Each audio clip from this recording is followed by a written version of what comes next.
Good morning, ladies and gentlemen.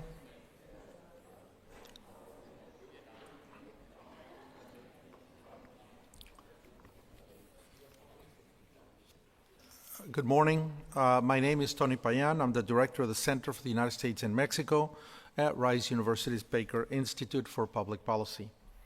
I want to welcome you this morning to the Institute. I very much appreciate your joining us today in this conversation. As you well know, these are challenging times, like many others, however, so there is hardly anything new under the sun. Even challenging periods in history, however, have unique and distinct features, and the ones we face today, I'm afraid, are also different.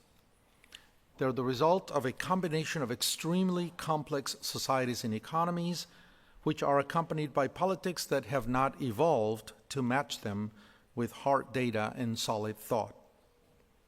Instead, our politics seem to go in one direction and the needs and wants of our societies and economies in a different direction. The incongruity between our politics and our social and economic landscapes is not inconsequential, however. It really affects many of our daily decisions, from individual and family decisions to business and corporate decisions. I think nearshoring, the subject at the core of this conference today, is one instance. The rising rivalry between the United States and China, going back to the Barack Obama administration, and accompanied by a stated intention to incentivize companies to move their operations back to the United States, reshoring, nearby, nearshoring, or to friendly countries, friendshoring, brought with it the promise of a reversal of Mexico's manufacturing investment slowdown when China joined the WTO in 2001. That promise was taking steam after the 2009 financial crisis, when Mexico changed political courses and reduced its own chances of taking advantage of a unique historical opportunity through the election of a populist, more nationalist government. Mexico's growth, in fact, for the past 7 years, has been averaging something closer to zero, between 0 and 1%, than the promised 6%. Then came also the presidency of Donald Trump, which, while pushing to de-link the U.S. economy from China's, has further complicated decisions for companies by turning the entire international trade system on its head and questioning, more recently, just yesterday, or a couple of days ago, whether the USMCA was needed at all. In Mr. Trump's political imagination, the U.S. can go it alone. Only history will tell if this is the case, but my money is on that it cannot. In the meantime, we are left as academics, as think tanks, as businesses with a moment appropriate to reflect on the future and perhaps, just perhaps, rethink our politics in the direction of working to make the future a better one. Despite these current challenges, I am optimistic. Those of us who live in Houston know optimism quite well. We know tough and getting through tough. In just a couple of weeks, we will enter the hurricane season, for example. Sometimes the storm comes, and we have to hunker down and wait, and things can get pretty rough. But we do know that every storm passes, and eventually we come back out to assess the damage, to fix things, to rebuild, to remake. I assure you, neither Morena in Mexico nor Trump in the United States are eternal. They will pass too. They too, like hurricanes over Houston, will pass. And we will have to reassess what a U.S.-Mexico partnership should look like in the future. This is the main reason why we seek partnerships like this one, in this case with the Nearshore Company, to take time to highlight the value of investment protection, free trade, and legislative and regulatory conditions that incentivize business decisions that create prosperity for all of us in both countries. Indeed, for over 2 years, we have partnered with the Nearshore Company to hold a series of events to examine the preconditions that can take Mexico and the U.S.-Mexico relationship into a stronger position to create a true North American platform, competitive with the rest of the world and beneficial to both Mexicans and Americans. The conference today is a key event in the series of activities sponsored by our friends in the Nearshore Company. This project consists in the organization of workshops, we've had them, the production of reports, we're publishing them, white papers, policy briefs, to explore the ways in which we can create a path of economic prosperity for our region. And Texas, I think, is at the center of that. It's the big elephant in the room. So we want to thank everyone who attended this conference, our partners and associates, and our friends for helping us fund this project. We hope that this conversation will be fruitful to everyone here, and thank you also to those joining us online, as the event is also being streamed. Now, let me welcome a friend and partner of the Center for the U.S. and Mexico to open with a few remarks, Jorge Gonzalez Henriksen, co-CEO of the Nearshore Company. Jorge will then introduce our keynote speaker and receive your questions at the end of the presenter's remarks. After that, we have a couple of very exciting and interesting panels, so please keep your questions. There should be some cards on the table for you to write down your questions for the panels, and there'll be a couple of folks going around picking them up. So thank you again for joining us today in this great conversation. And Jorge, where are you? You are next. There you go. Thank you.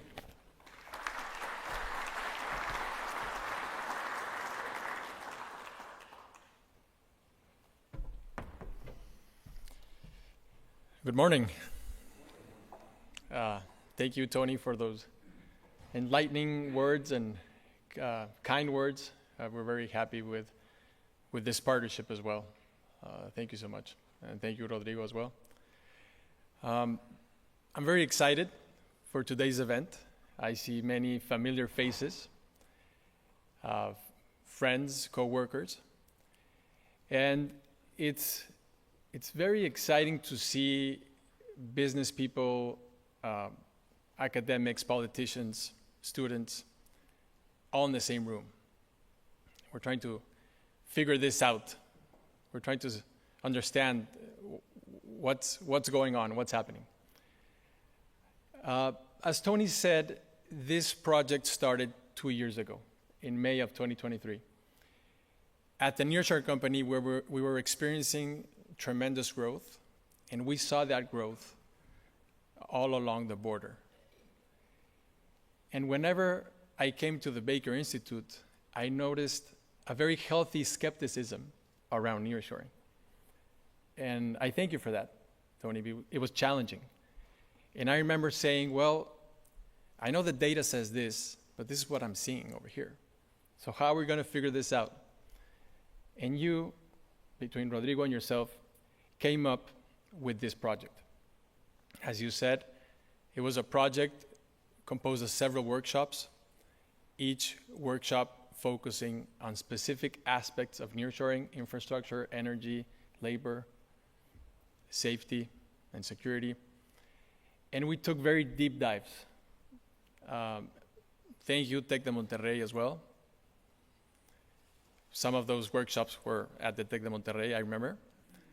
And the results were very interesting, very stimulating, thought-provoking papers. Some of those results will be shared today. And that is something that, again, is very exciting. As you can see, that's the word of today, of the moment. Uncertainty is another word of the moment. What's going on? As a business person, when I feel uncertain, I try to talk to experts. I try to listen to experts. I try to listen to them in podcasts. I try to read. And one group of experts that have been very helpful to me is the group of geopolitical analysts. And I'll tell you a very quick story. When I studied my college degree, I studied international relations. And I remember my father telling me, "What is that good for? What are you going to study international what?" And I went ahead and I did it. And I got my BA in that.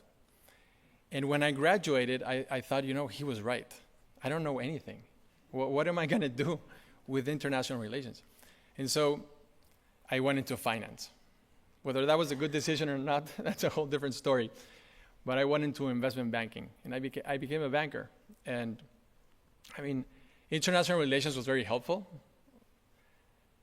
But today, I'd like to say that it's the first time in my career that I'm using what I learned in my college degree.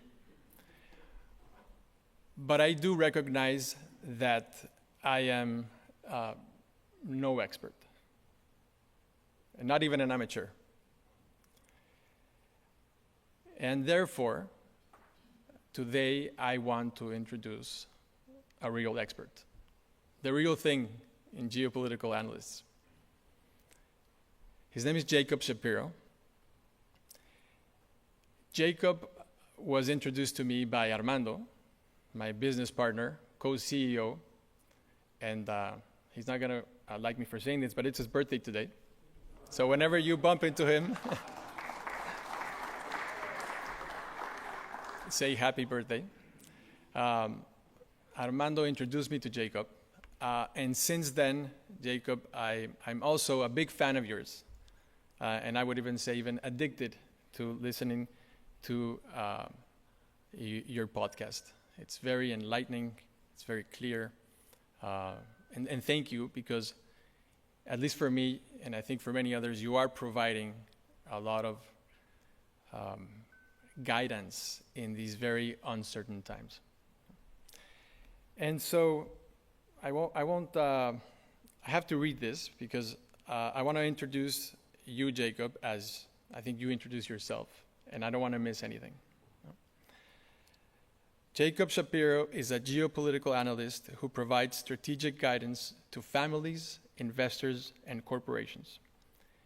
He is Director of Research at the Bespoke Group, a US-based wealth strategy firm that applies generational thinking to the preservation and growth of generational wealth for families around the world.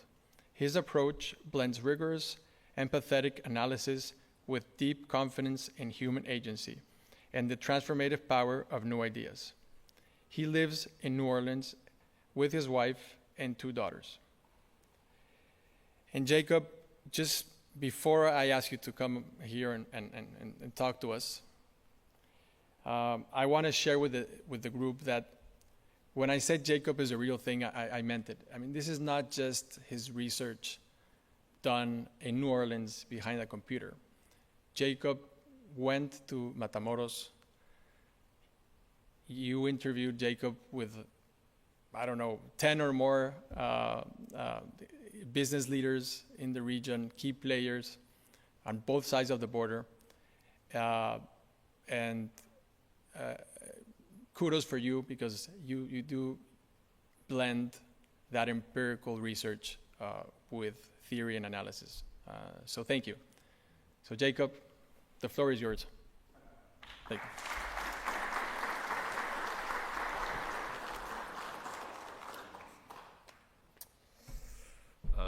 That's the nicest introduction I've ever had, and I'm not just saying that.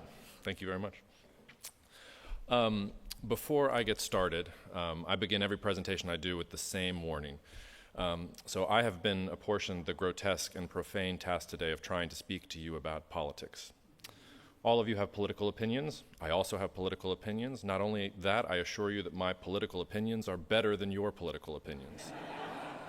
If you'd like to learn how much more correct and self-righteous I am than you, I will be here for the rest of the day. I am happy to debate you on anything that you want. But the reason I'm up here is not to give you my political opinions. With my political opinions and $2.75, you can get a cup of coffee at Starbucks. I'm here to try and give you an objective sense of what I think is going on in the world specifically why I think nearshoring is a powerful phenomenon that is here to stay, and even more so, why I think Matamoros is at the ground floor of that opportunity. If I do my job correctly, you will not agree with everything I say. If you agree with everything I say up here, I have done a poor job. I am trying to push your buttons. I am trying to make you think differently. So that's my job. I will start and end with a thought experiment, and then we'll get into the meat of what I want to talk about. The first thing I want to ask you is, how many pairs of each animal did Moses bring on the ark in the Old Testament? Raise your hand if you think that he brought one pair on the ark. Others? More pairs? More pairs than that? 7 pairs? Okay, who recognizes what the problem is here? Moses. I said Moses. Moses didn't bring anything on the ark. Noah brought pairs of animals on the ark. Now, why am I bringing you this thought experiment? It's because your brain wants to ignore the political warning I gave you at the beginning of this presentation. It will complete things and ignore facts that are straight in front of it because that's what your mind expects. It is the hardest part of political analysis, recognizing the things that you deeply believe and are sure you know, and then realizing that the fact is completely incorrect. By the way, ChatGPT did a terrible job here. There's only one duck in this picture. There's like some weird-looking kangaroos. I don't know. Okay, I don't have a ton of time, so I'm going to try and do 3 things. I should only do one thing in a presentation, but I'm going to try to do 3 things and leave enough time for questions and answers. I'm going to try to talk to you about what's going on in the world. I'm going to try and talk to you about why I think President Trump is constrained in doing many of the things that he's talked about doing, and then I'm going to talk a little bit about nearshoring and Matamoros. One of the reasons I'm up here is that I wrote an entire report on Matamoros that we're going to publish with much fanfare soon to the public. I am not going to delve deep into the weeds with that. We would need hours, and besides, you can read the report. So I'm going to give you a taste of that, and hopefully it's enough that you will want to read it as soon as we come out. But my job here is to try and pull back and give you a sense of what I think is going on in the world. I've been doing this now for 15 years, and I've been talking for a long time about multipolarity. And multipolarity is just a fancy word to say that there is not one dominant power in the world today. It also implies that there are not 2 dominant powers in the world today. I do not think we are headed towards a US-China Cold War 2.0. That is not the argument that I would make. I think we are headed towards a multipolar world. I do not care how old you are. I don't care how much experience you have. None of you in this room have lived in a multipolar geopolitical environment. The last truly multipolar era was the 1890s. If you were around then, please find me afterwards. I would like to know the secret to living forever. Now, the ironic thing about that is that most of world history is multipolar. The aberration is what we have lived through for the past 50 to 70 years. So for the last 30 years, it was the United States. The buck literally stopped with the United States. The United States was the top dog. For the 50, 60 years before that, it was a bipolar conflict between the United States and the Soviet Union. Today, we have something different that is emerging. Now, this map behind me is a thought experiment of mine. I try to update it every quarter. It's not going to get everything right. The different countries that are aligned with each other are going to change over time. But when you're thinking about the world, whether as an academic or a business person, I want you to stop thinking about a global marketplace. It doesn't exist anymore. You can no longer just make a product better than anyone else at a cheaper rate than anyone else and sell it out into the global market and expect that someone will buy it. That was the unipolar era. That was the last 30 years. Now politics is going to matter a lot more. So as you can see here in dark blue, I've got the United States and its allies. China is self-explanatory in orange with its allies. Europe is in that ugly shade of teal. The red usually makes people stand up in their chairs a little bit. That's Turkey. And if you think I'm overstating there, they're building military bases in every single one of those countries that I've shaded red. I can't decide if India is going to take over the world or completely collapse in on itself, so I've lopped it into a group of middle powers and said, I don't know. I can make the argument either way. The point is not whether I have the groups right. The point is there are going to be groups. And ironically, at that top level, as we deglobalize, the integration between these groups is going to get more intense. So I'm arguing 2 things that may seem contradictory at the same time. The world is going to deglobalize in a multipolar geopolitical order, but countries that are in these regional groups together, they are going to integrate more. So all those countries that are in dark blue around the United States, more globalization, more free trade, more integration. That's what has to happen if I'm right about this multipolar world emerging. That can sound a little academic and ethereal, so let's put some meat on the bone. If you want to understand just what has happened over the past 25 years, look at the map in 2000 of countries in the world for which the United States was their largest trading partner. There is a lot of blue on that map. The buck literally stopped with the United States. Look where we are last year in 2024. All the red is China. Those are countries whose top trading partner is China right now. That is a seismic, absolutely massive shift. I don't have the adjectives for how big a shift that is and what has happened in global trade, and that's what we're dealing with right now. So this is not academic, it's not abstract, it's no longer a forecast, it's here. And we're in the very early stages of it, but it is certainly here. I want to give you another example of how this has worked historically and how it is changing one particular sector today. This is a deliciously ironic piece of data. It's showing you total semiconductor sales by U.S. firms and the U.S. government share of purchases of those semiconductors from 1955 to 1973. This is the height of the Cold War.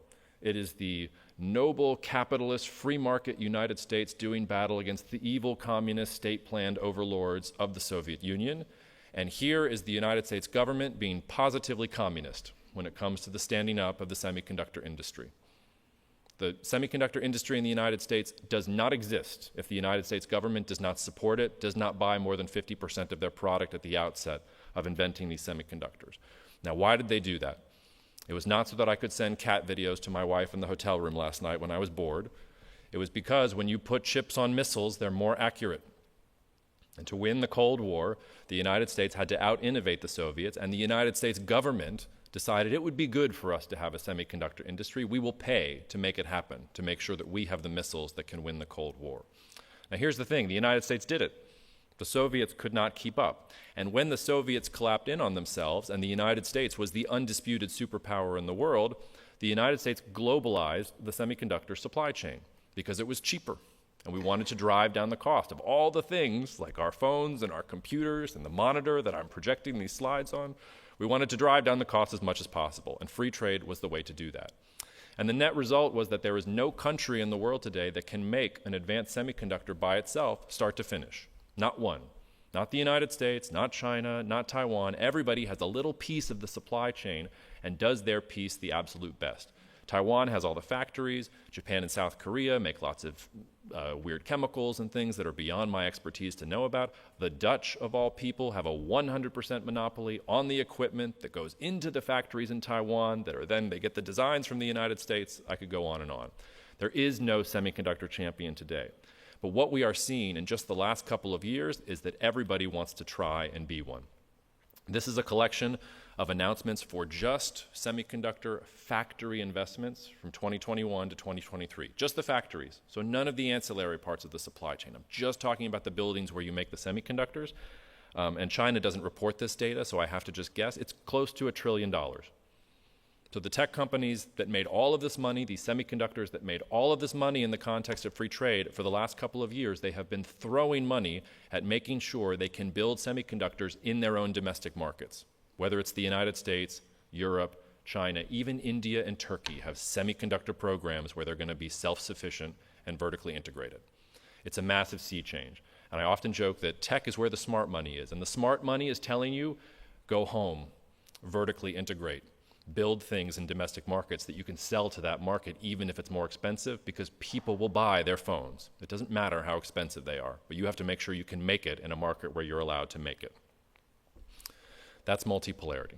So that's the first section. The second thing I want to implant in your mind is some of what's going on today in the world and why I think the Trump administration will be constrained in doing many of the things it threatens. I think we need to have a much more sober approach to understanding what's coming out of Washington. They want to flood the zone with information. They don't want us to be able to parse what's real and what's not, and I'm going to try and help you do that. This gentleman that I have here at the center of the map, raise your hand if you know who that is. More than most audiences that I actually speak to. That is William McKinley, former U.S. president from 1898 to 1900. President Trump cannot stop talking about this guy. He loves William McKinley. And it makes sense why he loves William McKinley. William McKinley was a self-professed, quote-unquote, tariff man. He loved tariffs. He was a protectionist at his heart. He was president when the United States won the Spanish-American War. and saw the United States extend its influence into the Pacific, had no rival anymore in the Western Hemisphere. The reason that President Trump likes him so much is because he fancies that we can go back to policies from the 1890s and early 1900s. I say this to say nothing that President Trump has proposed is that crazy. The United States has done it all before. Our history in the Philippines, our history with Cuba, our history in the rest of Central America, we have a long and deep-standing history of being an imperialist power. The problem for the United States is that it is applying imperialist foreign policy when it is no longer powerful enough to cash those checks.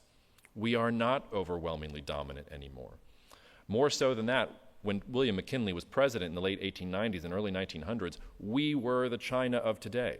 We were disrupting manufacturing. We were stealing market share from the British and from the Germans and from everyone else. So, of course, it made sense to protect U.S. industry in that sense because it allowed the United States to continue to steal that market share. So if you're trying to understand all of the different turbulence in U.S. foreign policy right now, it's very actually easily explained. You have a Trump administration that is behaving like an empire, and it doesn't have the imperial power to back it up. And that's why we're seeing all of this turbulence, because they have a wrong policy formulation. I think when historians look back at the year 2025, and I think when they write the history of this year, the most important thing that will happen is nothing to do with China, nothing to do with what's happened in the Oval Office, and I think it will all be about what the Trump administration did with Europe and how the transatlantic relationship has been irrevocably ruptured. This has been the key sort of American foreign policy framework since the end of World War II. In a sense, it's what the United States fought World War II for. And it all happened relatively quickly. You all probably have heard that Lenin quote that there are decades where nothing happens and then there are weeks where decades happen. Well, a couple of months ago, we had a decade happen in a week. And it started with Pete Hegseth going to NATO and lecturing them about how they should pay their fair share for defense spending, more than 2% of GDP. Okay. If it had just stopped there, it wouldn't have been that different. Obama used to do that too. He just used to do it politely. Not that big of a deal. Then, though, a couple days later, President Trump called Vladimir Putin, didn't tell anyone, didn't tell any American allies, called Vladimir Putin and said, basically, why don't we figure out this Ukraine war together? Screw the Europeans. I think we can figure out a deal here between the two of us, don't you think? And then the next day, Vice President Vance went to the Munich Security Conference, a gathering where a lot of important European officials and defense officials and security analysts gather, and told them that European censorship was a bigger threat to Europe's future than China and Russia and all of these other different things. It was an absolute sea change in Europe. Europe has woken up and has realized that the United States is no longer a trustworthy ally. And no matter what happens in the coming months and years, I think that relationship is not going back to the way it was before. If you want a couple examples of just what that means, here's what Polish President Donald Tusk said just a couple of weeks after Vance spoke. He said that Poland might want to have nuclear weapons of their own. He said that every single Polish person needs to be prepared to serve in the army. That would take Poland's standing army to over 500,000 troops. He also withdrew Poland from different international agreements so that they can mine the border with Belarus, just in case the Russians decide to get a little bit antsy.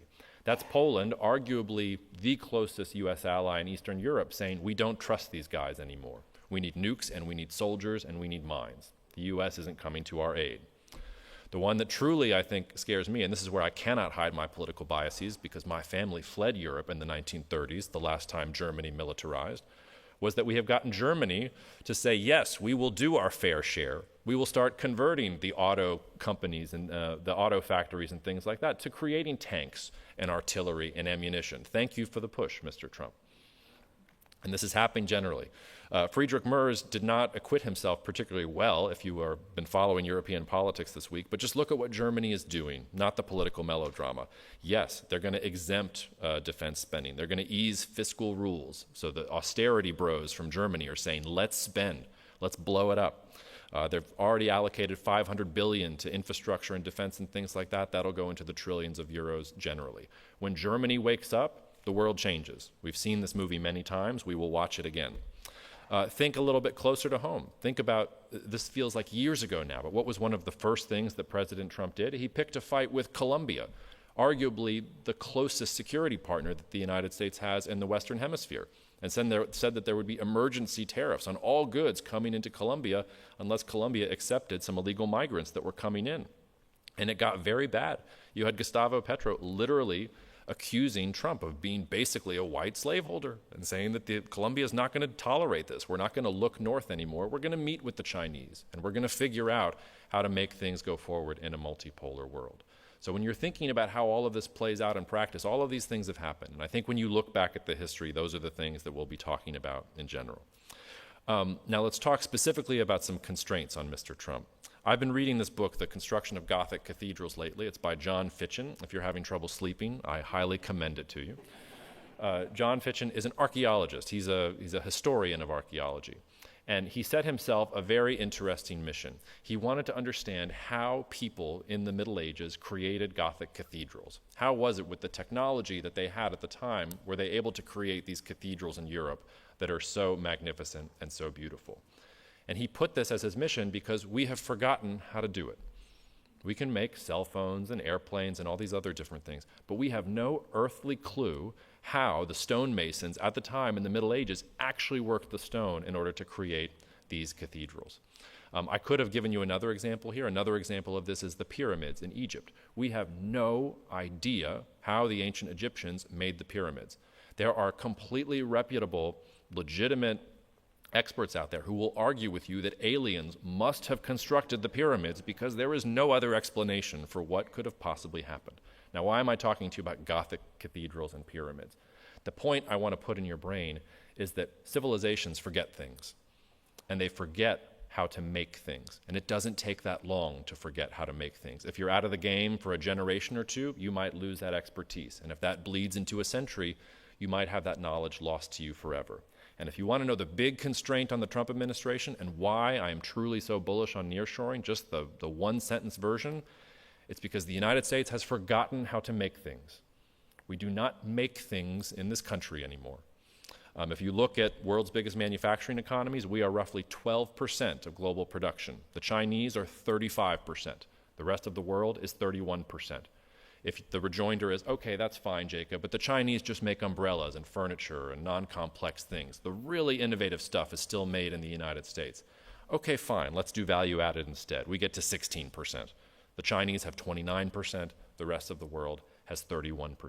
This goes back to that McKinley point. There was a time when we dominated this chart. We don't dominate this chart anymore, and we haven't dominated it for decades. And this is not the type of thing where you snap your fingers and issue an executive order, and suddenly we're going to make things here again. We don't know how to do it. We don't have the expertise. We don't have the human capital. We don't have the infrastructure. So if you're going to do this type of thing, you would need an Operation Warp Speed for manufacturing that would have to be orders of magnitude bigger than what we did with Operation Warp Speed with COVID. If you think I'm overstating the case, let me blitz through a couple. Let me overwhelm you with the extent to which the United States does not make things. We make less than 1% of all the ships that are constructed in the year every year. The much vaunted U.S. Navy, which is the key symbol and really executor of U.S. military power in the world, we don't make our own ships. Sure, we have 270 of the greatest ships the world has ever seen. Once they're sunk, we're screwed. The Chinese are pumping these out by the 100 every day. Critical minerals, we've basically outsourced all of that to Canada and China. One of the families that I work with, they're starting up a company that is going to try and refine rare earths inside of the United States. Rare earths, by the way, poorly named. We should stop calling them rare earths. They're just earth minerals. I don't know. They're hard to refine. They're costly to refine, bad for the environment. I asked him a couple weeks ago, if you had a blank check from the Trump administration, and if you could cut through all the red tape, you had no problems politically whatsoever, how long would it take for you to stand up U.S. processing of these different minerals and commodities? His answer was 7 years. If he had no problems whatsoever, and obviously we have lots of problems. Solar, whether it's the wafers, whether it's the modules, the cells, China dominates here between 70 and 95%. They make all the solar panels in the world. How about the radios that go in cell towers, the creation of 5G, eventually 6G, automation and all of Internet of Things and all these different things that are supposed to change the global economy? They need 5G. They need these advanced telecom networks to function. We make all of 0% of the radios that go in telecom towers in this country. They come from China, Taiwan, and South Korea. That's the list, despite the fact that there have been companies that have been trying to do this in the United States for years. This is one that really blows my mind and actually pisses me off. Active pharmaceutical ingredients. We import most of the ingredients that go into our drugs from places like China and India. So the ibuprofen that I give my 3-year-old when she has an ear infection, probably some of those ingredients are coming from either China or India. They're not made in the United States. So if you start tariffing that stuff or embargoing that stuff, are we getting shortages of children's ibuprofen on the shelves? That's what tariffs and embargoes means when you get to that sort of thing.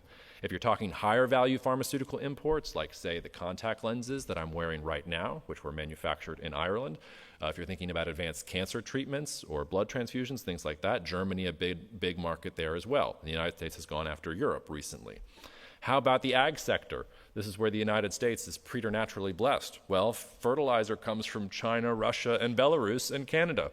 That's the list. We don't really make fertilizer in the United States anymore. Another project that I'm working on is on fertilizer. Agricultural machinery, we get 40% of that from Canada, the rest from China, Israel, and a couple of others. So I could go on and on about the things that the United States does not make, but we don't make them. And that brings me a little bit to China.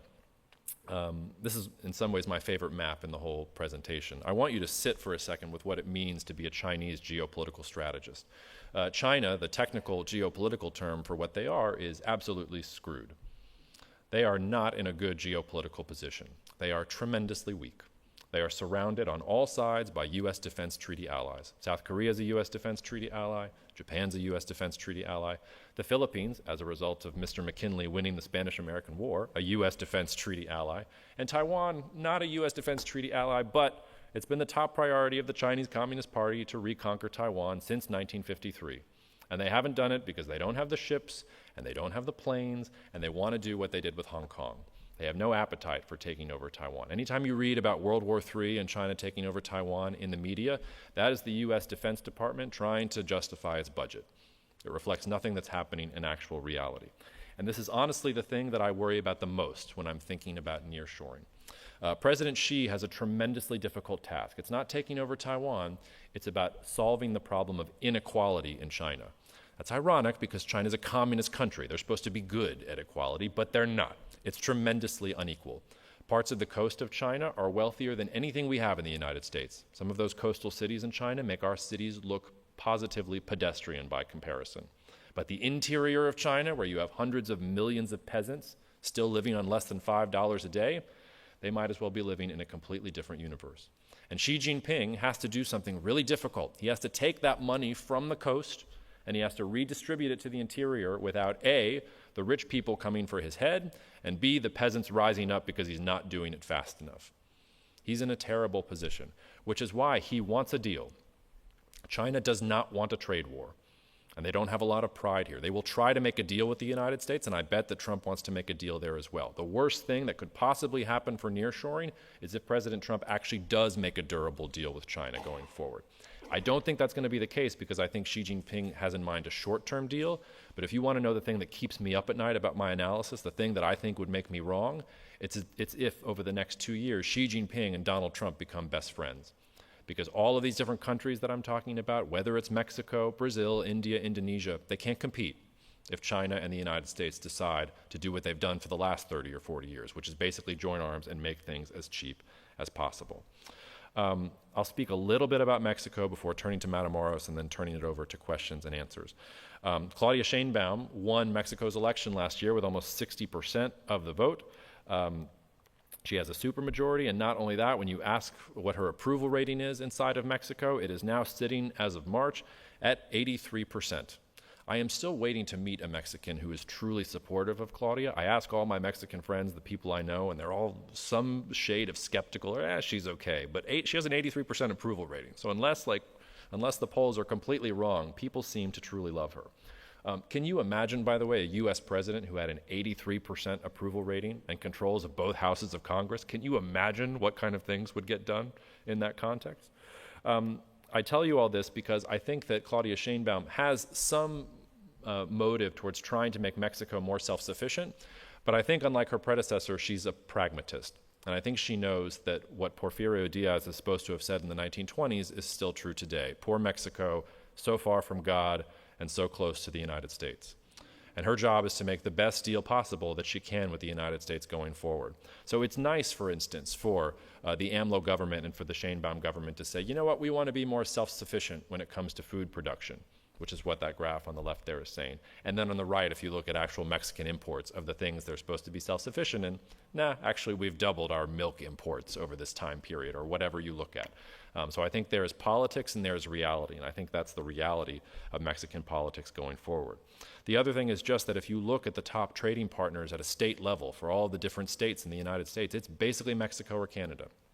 So it's nice for President Trump to say a bunch of things and say he's going to do a bunch of things, but he's going to need Canada and Mexico going forward, which I think is a good thing. This is from La Jornada. This is the type of thing that probably they don't show Trump when they're in the office with him. He doesn't probably read Mexican newspapers, so he's not in danger of seeing the political cartoon. But I just liked it, and so I thought I would throw it in there. A last thought about constraints. I'm particularly worried about inflation in the United States. I don't think inflation is going to go one direction or another. I think we're returning to an era of volatile inflation. I think you can see that just about in a bunch of different statistical indicators. This is one of my favorites. This is what a can of Campbell's tomato soup costs over the last 25 years. If you want to know where Joe Biden lost the election, it's that jump from 2022 to 2023, where we went from 90 cents to over $1. It wasn't his buffoonery at the debates. It wasn't wokeness. It was the price of Campbell's soup went up more than 30%. That was the problem that he wasn't going to come back from. The Trump administration is saluting itself and patting itself on the back for having solved inflation. I think that's nonsense. The only reason the top line inflation numbers look good is because oil prices are in the tank. And oil prices are in the tank because the world thinks that the economy is going into recession globally. If you had even a return to the mean for energy prices, inflation in this country would look terrible. And then you would get all sorts of stories about stagflation and the Fed and things like that. Not only that, after Liberation Day, we saw meaningful constraints acting on Trump in real time. We saw the bond market call Trump's bluff and say, yields are going to go up. They're not going to go down based on what you say.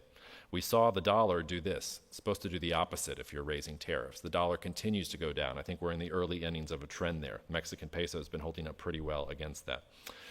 Hispanic support for Trump inside of the United States has also started to flag. He probably doesn't win as much of a landslide as he did if he didn't have Hispanic support, and already that demographic is beginning to shift away from him.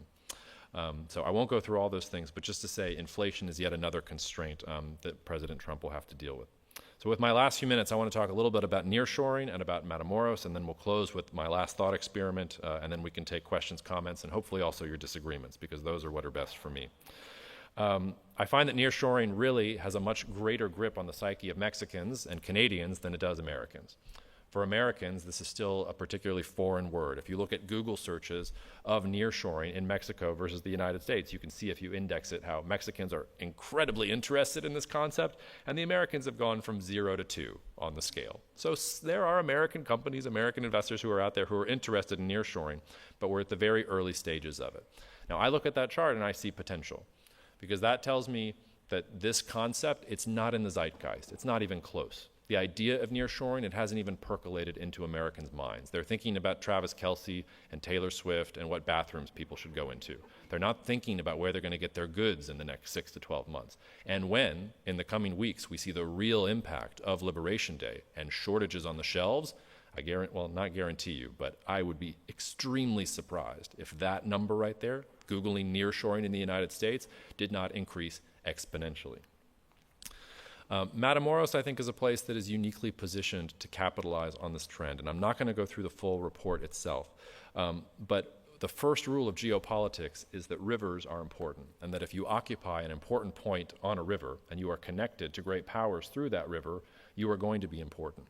And one of the interesting things about Matamoros and Brownsville in general is that it has times in its recent history where it has been an absolute boomtown, where it has been a center of innovation, technological innovation, different cultures, different languages. If you go back and read the history that we've forgotten along with how to make things, there are time periods where this part of the world is absolutely incredible. And those times happen to dovetail with multipolar geopolitical environments, because you need these kind of trading outposts and you need rivers like this when you're in a world where the United States can't just call up China and say, yeah, we want to manufacture our things there, we'll put it on ocean freight and go across the ocean. And I think we're in a similar moment there right now. I live in New Orleans today. New Orleans, it's had a tough kind of run since Hurricane Katrina, but New Orleans is the most important geopolitical city in the United States. It's the bottom of the Mississippi River. When the Union and the Confederacy fought the Civil War, It was over as soon as the Union severed the Mississippi from the Confederacy. If you lose New Orleans, you lose control of the Mississippi. Matamoros and Brownsville are the New Orleans of the Rio Grande, of the lower Rio Grande Valley. And I'm not just telling you that, that's me shamelessly plagiarizing from economic analysts in the late 1800s and early 1900s, talking about the potential for this region in general. If you look in particular at Brownsville, which I think is going to be important for Matamoros going forward, and we're going to hear from the mayor later, it's a boom town. And I had a chance to talk with the mayor when I visited when I was in Brownsville. I had a chance to go around and see it for myself. It's absolutely booming. The population numbers are booming. Infrastructure is booming. Interest in the place is booming. SpaceX is there. You name it. A lot of different things are happening there. It's also booming in the sense that nobody has realized it quite yet. It's not like Austin, which is still booming, but everybody knows about Austin. Everybody wants to be in Austin because it's cool. Brownsville's not cool. The hipsters are not going to Brownsville starting pizza shops right now. They probably will in the next 5 to 10 years. When they have, this trend is too long in the tooth. But you're at the very early stages of this, and you can see this in the demographic trends itself, and that's also going to be good for Matamoros. In terms of Mexico's manufacturing production, I think this is also an important thing. We've had a big shift here since COVID. Since 2020, and that was the first supply chain crisis of the multipolar world. Liberation Day is the second supply chain crisis of the multipolar world, and I think it's going to play out here literally in the next couple of weeks. I think that we're going through a sort of COVID 2.0 for the economy when it comes to supply chains, except there's no stimulus forthcoming from the federal government. So I really do think this couldn't have been timed better for Armando's birthday, and also for the fact that I think we're going to have a real takeoff here in interest. The situation is not all completely rosy. When you just do some basic research on the quality of Mexican infrastructure, it's not even as good as India's, and that's not a good thing. India is famous for having incredibly poor infrastructure, and that's me putting it diplomatically. So if you want to know something I think needs to be improved, Claudia Sheinbaum, with her 83% approval rating, supporting infrastructure development and public-private partnerships around that to make these things easier, because for hundreds of years, literally hundreds of years, this has not been the smart thing to do. That's going to be really important going forward. And last but not least, if you look at nearshoring investment by state, you'll just see that Tamaulipas is sitting there. Basically, nobody has paid attention to it.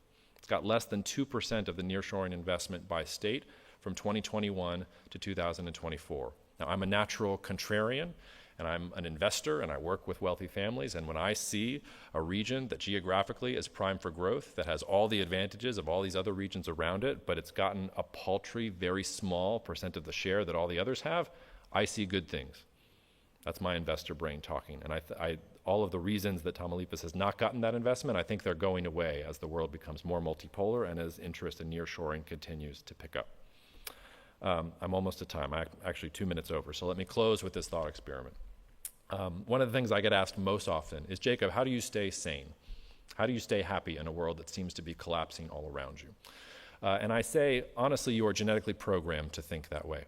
Some scientists in Nature put out an article in 2023. They had an incredible data set from the United States. They asked Americans from 1949 to 2019 questions like, is the world getting better?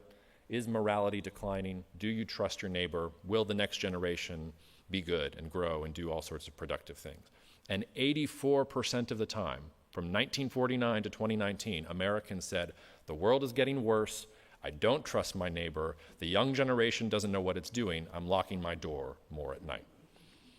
Over that same time period, not over that same time period, for all the countries that are in red here, we only have surveys from 1996 to 2007 for many of the same questions.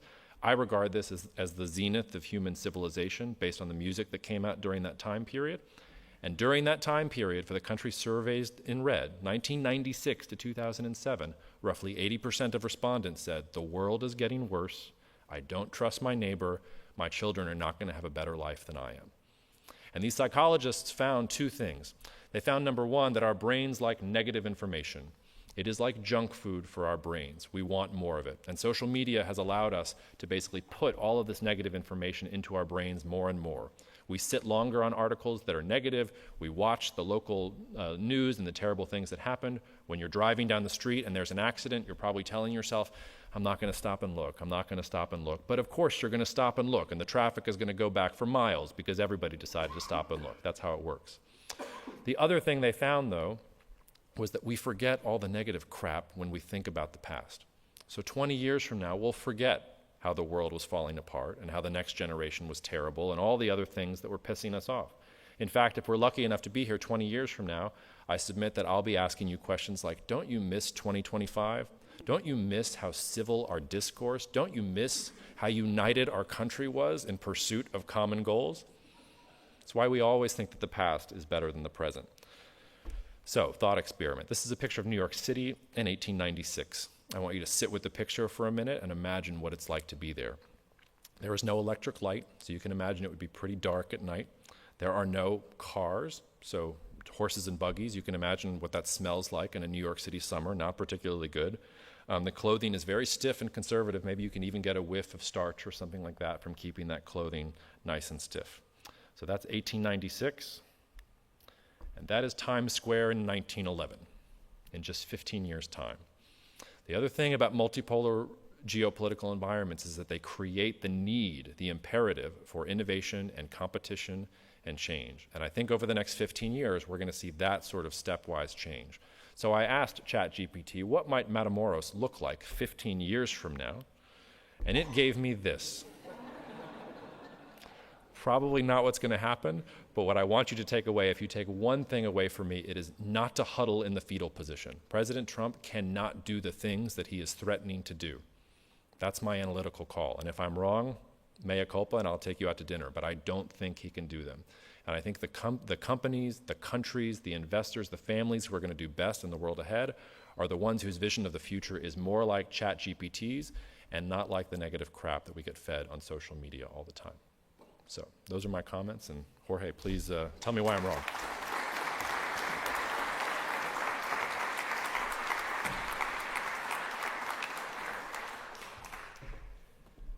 Thank you, Jacob. Take a seat. I'm going to sit for about 10 minutes, 10 to 15 minutes, and ask you a few questions. Everybody, you'll see these on your tables. Go take them, and we'll give them to me, and I can ask them. So, well, before I get into questions, I have one here. First, where's the mic? Is it here? We'll get it for you. Okay. 36.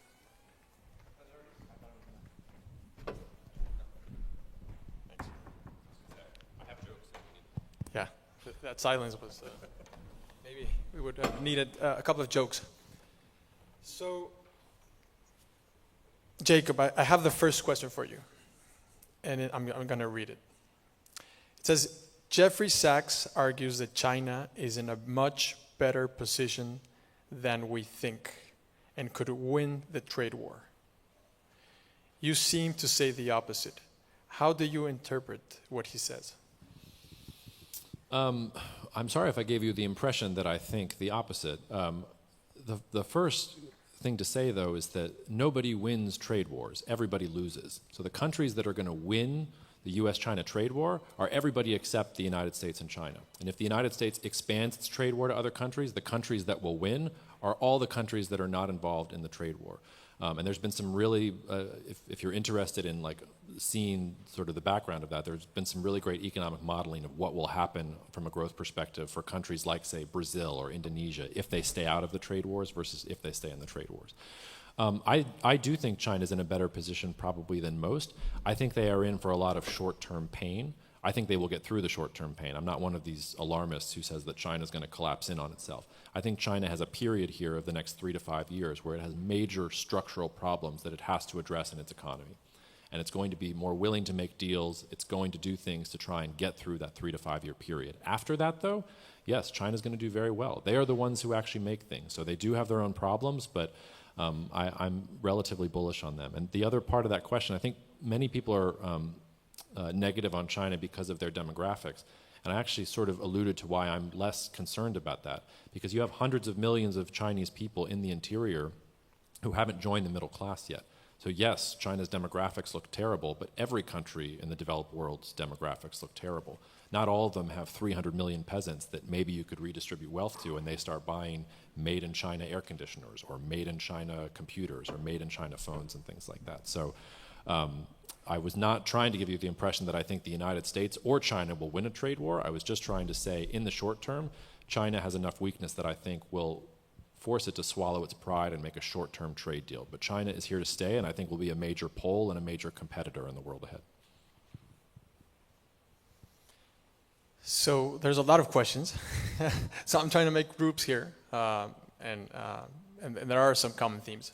So I'll start with the first one. And the first common theme is around safety or insecurity issues in Mexico. Specifically, I mean, in Tamaulipas, which is what we're talking about. And so what's your take on how that can affect nearshoring?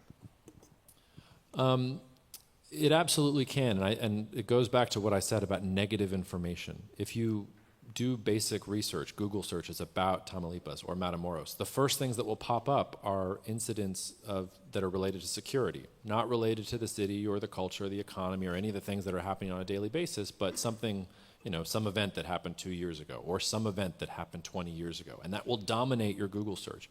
And most people don't, I think it's 99% of people don't go past the third option on a search engine. So if you're Googling Matamoros, you're an executive and you're like, I like this, I like what Jacob Shapiro said, I read this report, I think I'm going to Google Matamoros. Probably your first 3 results are going to be cartel-related security issues. The concerns are not invalid. Security is a concern everywhere. I live in New Orleans, which recently took over from Chicago in terms of murder per capita rate in the entire United States. It's not particularly good. So you can have security problems wherever you go. My sense of being on the ground in Matamoros and my sense of looking at the data and how the Mexican government is dealing with security is that the situation has stabilized a bit. I think from roughly Calderon until AMLO, you had the splintering of the different cartels as there was this militant approach to go after them. And I think instead of these smaller splinter cartels that were fighting for turf, you're getting sort of centralization again in larger cartels that want stability. And I think you have cartels that want stability. I think you have a Mexican government that wants stability. There is too much money to be made to be focusing on these things in general. So only an idiot would tell you that security is not a concern, but security is a concern everywhere. And when I look at the macro environment, I think things are arguably better than they have been in 20 years. And I expect that if we're right about these trends, for things to get better. It's also the type of thing where you can have monitoring to make sure if I'm right. You will see in real time if I'm wrong. If you see smaller cartels splinter off and start to attack civilians or attack infrastructure or things like that, then I'm wrong. Then this model doesn't work, and then you need to sort of rethink these things. But I think we spend too much time thinking about that negative risk, and even though we need to think about that negative risk, think about the positive opportunities and also think about the things that are moderating those risks right now in real time. Thank you, Jacob. The other group of questions is around Europe. The European Union. And more specifically, the European Union for many years has been an example of how to integrate different economies, different cultures, different languages. And North America, with 3 countries, we seem to be struggling way more and talking about building walls and all this stuff. And so there's actually 2 sides of this question. So the first one is, what can North America learn from the European Union example? That's one. And then the other one is now, given the uncertainty or the geopolitical multilateral world, what do you believe will happen to the European Union? Will it turn inward or start to split? I would not regard the last 20 years of the European Union as success. In fact, I would regard it as the complete opposite. And I think the original sin goes back to the formation of the European Union. And once you form a bureaucracy, it's really hard to change it. So the European Union is not a true union in any sense. And they were not able to integrate all these different aspects of their economy, of their fiscal policy, of their monetary policy and things like that. And they're paying the price for it now. If we had been talking even 5-10 years ago, we would have been talking about Grexit and austerity and about the divisions between East and West Europe and the Central Europe, what the Central Europeans had to say. Europe has really been twiddling its thumbs for quite some time. I will say, though, I think Europe is going to change. Part of that is the Trump administration. Part of that is Russia returning to history and showing its true colors. Part of that is just that China was out competing Europe in a lot of the different areas that they were in. I think you've seen a real change in Eurosceptic politics over the last 10 years. Again, 10 years ago, there were true Eurosceptic parties that wanted to take their countries out of the EU, whether they were in Italy or France or some of these other countries. The Eurosceptics have been basically shuttered to the side. What passes as far right now in Europe is Giorgia Meloni. It's about getting more from the table of the EU rather than trying to split it off. So as for the future of the EU, I think the EU is going to have to get closer together.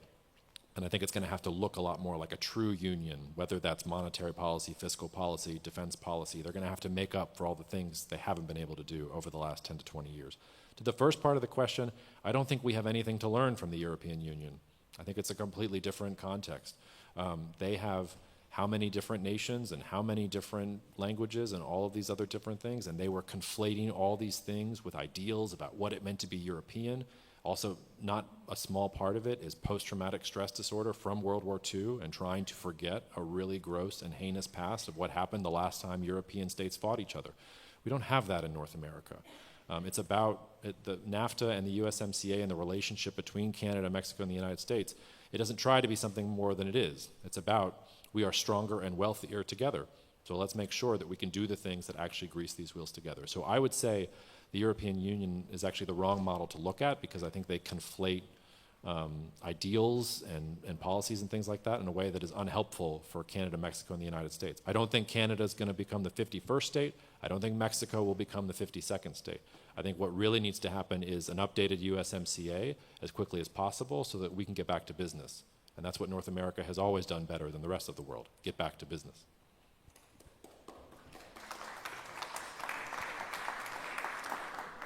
I think we have time. Do we have time for one or two questions? Okay, so two questions. So the next set of questions are around why did everything, or let me put it this way, I'm going to rephrase it. For many years, it seems like globalization has created more wealth in the world than ever. Right, the globalized model.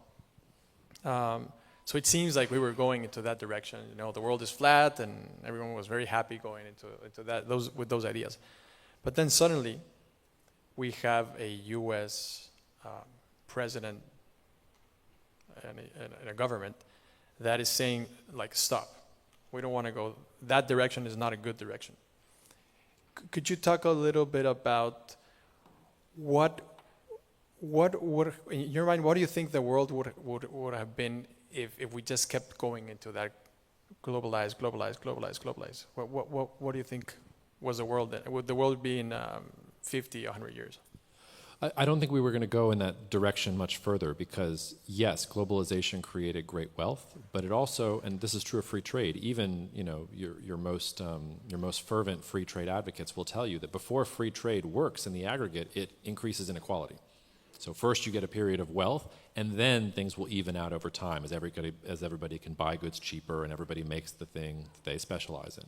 And so what happened with globalization was exactly that. You had a massive increase in inequality all around the world. This is true in the United States too. If you look at our wealth inequality in the United States, it's higher than at any period in recorded history, and that includes the Great Depression, which is absolutely mind-boggling. And it didn't begin with Trump. It began in the second Obama administration. You could maybe even date it back to the 2008 financial crisis and the bailout of all of those different companies that the U.S. government oversaw. You saw percolating at that time a protectionist impulse, a doubt in free trade, a class of workers who were completely, they were left behind and there was no government support to help them in general. And that is the base of voters that not only elected Donald Trump, it was also the base that put Bernie where he was in 2016. And I bet if it had been Bernie versus Trump in 2016, I bet it would have been Bernie. If you look at how U.S. politics has morphed over time, it's that populist, left behind group that is asserting themselves. So I think we had already reached the limits of these things. And I think that U.S. policy wasn't focused on taking care of the people who were left behind by globalization. That was true of most of the different countries in the world. So eventually I think we were going to have this swing back in the pendulum. Now, could we address those issues of inequality in a way that helps fix those and push forward? Maybe. Like, we could have a new era of globalization 10 years from now, 15 years from now, once we metabolize all of these different populist politics and make these changes and things like that, it's possible. It's not my base case. It's not the most likely scenario. I think instead we're probably going to have this more competitive landscape. But here in the now, I think whether it doesn't matter that it was Trump. Somebody was going to be elected who was preying on these feelings of inequality. It was there in the data and in policy and anywhere you chose to look. Thank you, Jacob. And the last question, the last group of questions are around Canada. Like, what is Canada's place and role in North America? Yeah, President Trump is incredible at winning elections. He's won 2 elections for himself and 1 for Mark Carney in Canada just recently. An incredible own goal by President Trump. When President Trump first came, when he won the election, it seemed like he had his finger on the pulse of Canadian politics better than anyone else. He basically said, Mr. Trudeau, you can exit stage left. I'm tired of dealing with you. I don't like you.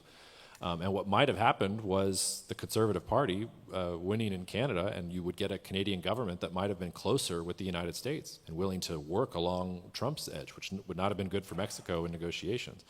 Instead, President Trump decided to do his 51st state nonsense and to double down, and basically handed the Canadian election back to the Liberals, who 4 months ago, were polling at 16%, and instead secured 43% going forward. So I think what you have in Canada, Canada is in some ways in much the same situation as Mexico.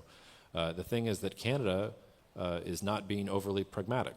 They feel, it seems to me, wounded by this. And we have the emergence of true Canadian nationalism for the first time in my lifetime, maybe for the first time in Canada's history. And they're talking a big game. They're looking towards Europe, and they're looking towards the UK, and looking towards India, and all these things that they're going to do. This is where, constraints also operate, though. Roughly 80% of Canadian trade, 70-80% of trade, goes with the United States. So they can either do it willingly and politely, or they can do it fighting tooth and nail, and maybe they can get a couple of concessions down the road. But both Mexico, Canada, and the United States don't have a choice. USMCA has to be renegotiated. These economies have to integrate. All of these different things happening in the world. This is actually one of the pitfalls of geopolitical analysis. I could be wrong. The United States could decide to shoot off its own foot just because it wants to, and that's a possibility. Geopolitical analysis assumes that actors know what's in their best interest. If Canada and the United States do not figure out their problems, it will be disastrous for both of them. And I think the United States knows that, and I think that Carney knows that. And so I really think you have to think of U.S., Mexico, Canada as different from all of the other things that are happening in the world around multipolarity. I think, unfortunately, it'll go till June 2026 because that's when the renegotiation has to be concluded by.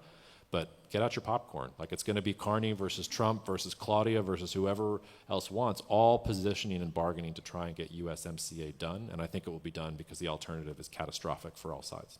So. Thank you, Jacob. We could have you here all day. I am here all we day, don't have time. Thank you.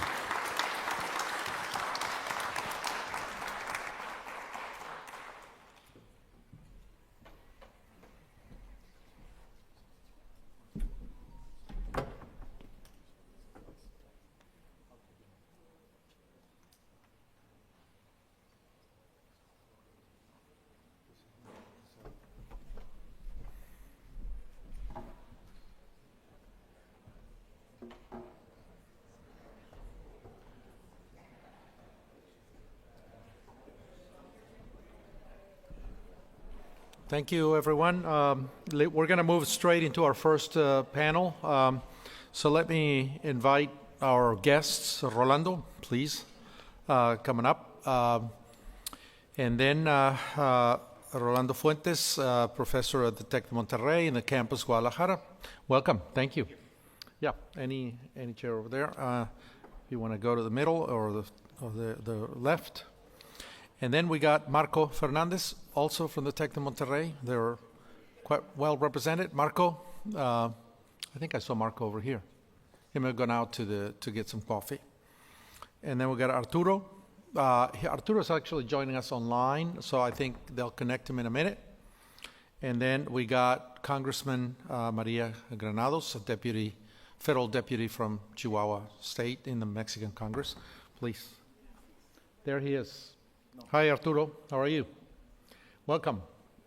Hello, Tony. So, Good to see you. oh, there's Marco. Come on in. Please take a seat. Yeah, just move up a little bit and.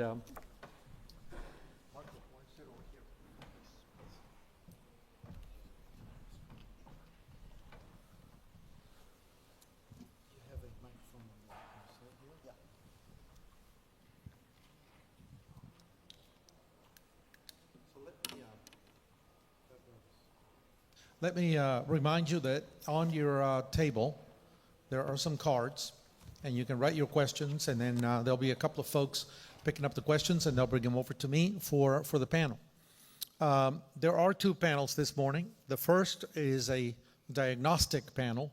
We're going to talk a little bit about where we are today in North America, of course, what's going on. There's lots of stuff going on, as we just heard this morning.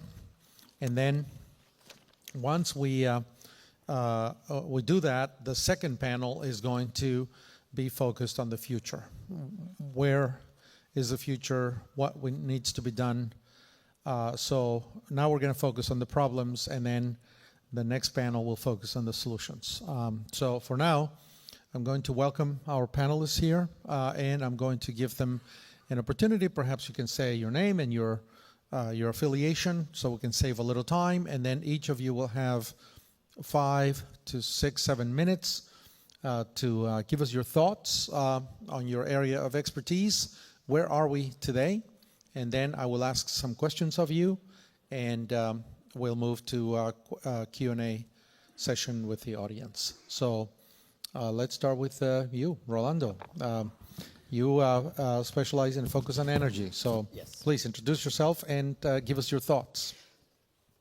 My thoughts on On your expertise, All right. energy. Okay. Where are we in North America? Where is Mexico today? Yep. Where is the partnership between the two countries? Okay. Good morning, everyone, and thanks for the invitation, Tony, and for the to the Baker Institute to join this very timely event.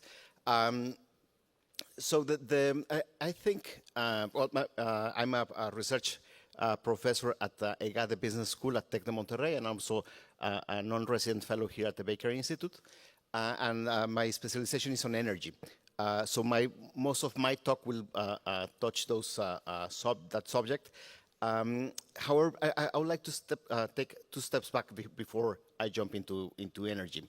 And I think, we all know that the rules of the game are changing. No, a lot of it has to do with disruption and some kind of, as the economist puts it, to find a method to madness. And I think Jacob also put it in that way. It's like, how do we find constraints on Trump? I mean, does Trump, is Trump unconstrained? Can he do anything he wants? Can he impose certain solutions on different aspects like peace in Ukraine, like illegal immigration, all those topics that he has touched on during his presidency. And this is mostly done through asymmetry.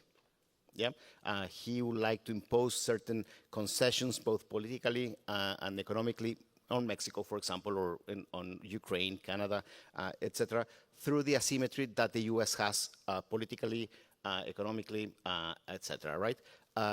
However, based on our analysis, some of those outcomes are not sustainable. They are not equilibrium. No, I mean, in economic terms, they are not an equilibrium outcome.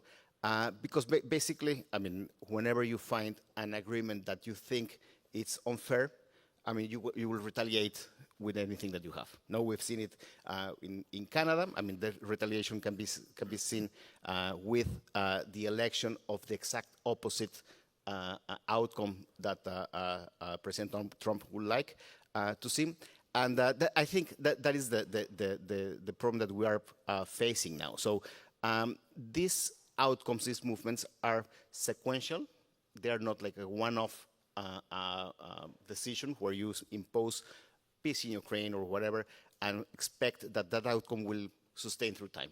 Yeah. So what we explore is what are the likely outcomes and scenarios for that. Yeah.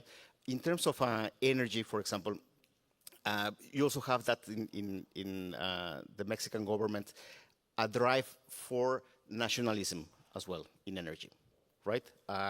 And sovereignty, that's what they called. The problem is that they see this sovereignty vis-a-vis the state and the private companies, the private firms. When you have, in reality, that Mexico imports 70% of natural gas from pipelines from Texas. So we don't have that sovereignty anyway. No, and I think that Mexico has to be more proactive in the way that it touches this vulnerability. Because importing 70% of gas from Texas, it's not trade, it's vulnerability. Yeah, so I think from the point of view of the energy sector, we have to think about rapid ways to solve these issues. Yeah. Let me ask you about that. Follow up on with some statistics and some numbers and get your perspective. I think the reason why the USMCA works is because there is some complementarity between or among all three countries, and we saw some interesting maps. And as you mentioned, Mexico imports about 65-70% of its natural gas, which fuels electricity, power production, or generation, and it, of course, fuels Mexican manufacturing. So Mexico is heavily dependent on that area. But I think Mexico's policy when it comes to hydrocarbons assumes that Mexico is hydrocarbon rich. My impression is that Mexico is actually a resource-poor country. I don't see Mexico as an energy-wealthy country. But the government plays as if Mexico could actually generate power and extract oil. We've seen the oil production drop fast, 1.3 million barrels of oil a day. The promise was 2.1, 2.2, 2.3. Clearly not there and dropping fast in the last year. So is Mexico's strategy at this point the right strategy to past Trump's tariff madness and whatever he's going to do over the next 3 years, truly retake the path of North American integration? Is Mexico well positioned in that area? Because frankly, in my skepticism, I don't see it. That's an excellent question, Tony. And I think, I mean, the way that you put it, like, is Mexico a resource-rich country or a resource-poor country is an excellent one. Because, I mean, we can rephrase that question as saying, is the government policy on energy policy acting as if we were a resource-rich country or not? No, and this will make the whole difference. I think that the government is thinking that Mexico is still a resource-rich country. You know, they want to make Mexico great again in terms of energy back in the 1970s, when we have Cantarell and we have this mega basin where we can produce anything, I mean, up to $2 million barrels per day. Now, how do we define? Should we still defining a resource-rich country in terms of energy, in terms of the resources, or in terms of the technology? Yeah, because, I mean, yes, we can deplete our oil and gas basins. Gas are pretty much underexploited. But there's an energy transition going on the way. Yeah, and there's a renewable penetration. And Mexico, as well as Texas and California and other countries, are less dependent on the resources underground. Yeah, I mean, we have, good solar radiation, we have good wind, etc. But that's not enough. Yeah, we need the technologies. I mean, that's one. However, for example, I think that the winner technology in terms of renewables is solar panels. And I do agree that China is the main manufacturer of solar panels. They're becoming more commodities. So I think that Mexico can engage in an industrial policy where we produce our own solar panels, and that can solve a number of issues. Yeah, so that's one. I mean, the other is that the energy sector is becoming more digitalized. Yeah, so how and digitalization can change the way that we understand the business of energy. And part of it is that and going back to the question on the U.S.-Mexico relationship, is that energy, the value from energy not only comes from the kilowatt hours, from the barrels of oil, but from certainty. Yeah, the certainty and the reliability that I have from knowing that if I turn on the lights, there will be light, or there will be gasoline, or there will be, that's a value that we can have, no? And digitalization can change a little bit of that. And in terms of electricity, for example, the real resource constraint doesn't have to do anything with resources, with natural resources, but with transmission. Yeah? How do we rebuild our transmission network in order to accelerate the energy transition and adopt new technologies? And that's something that we can do. So I have a question, a follow-up question. Is as I listen to you, it's comforting to know that energy is today not dependent on hydrocarbons, that there are many other sources of energy, capital intensive, the technology and digitalization can take us to a different stage. So the question for me is, and that it's possible for Mexico to have the energy that it requires to continue building its manufacturing in the future and to continue to integrate in the international markets. So the question then becomes, are the policies the right policies to accomplish what you just suggested could be done in terms of energy to better position Mexico on the international stage? Is there a coincidence, a match between what you're saying, where technology may be going, and where Mexico's policy is right now? On the periphery. I mean, we have a paper published here at the Baker Institute.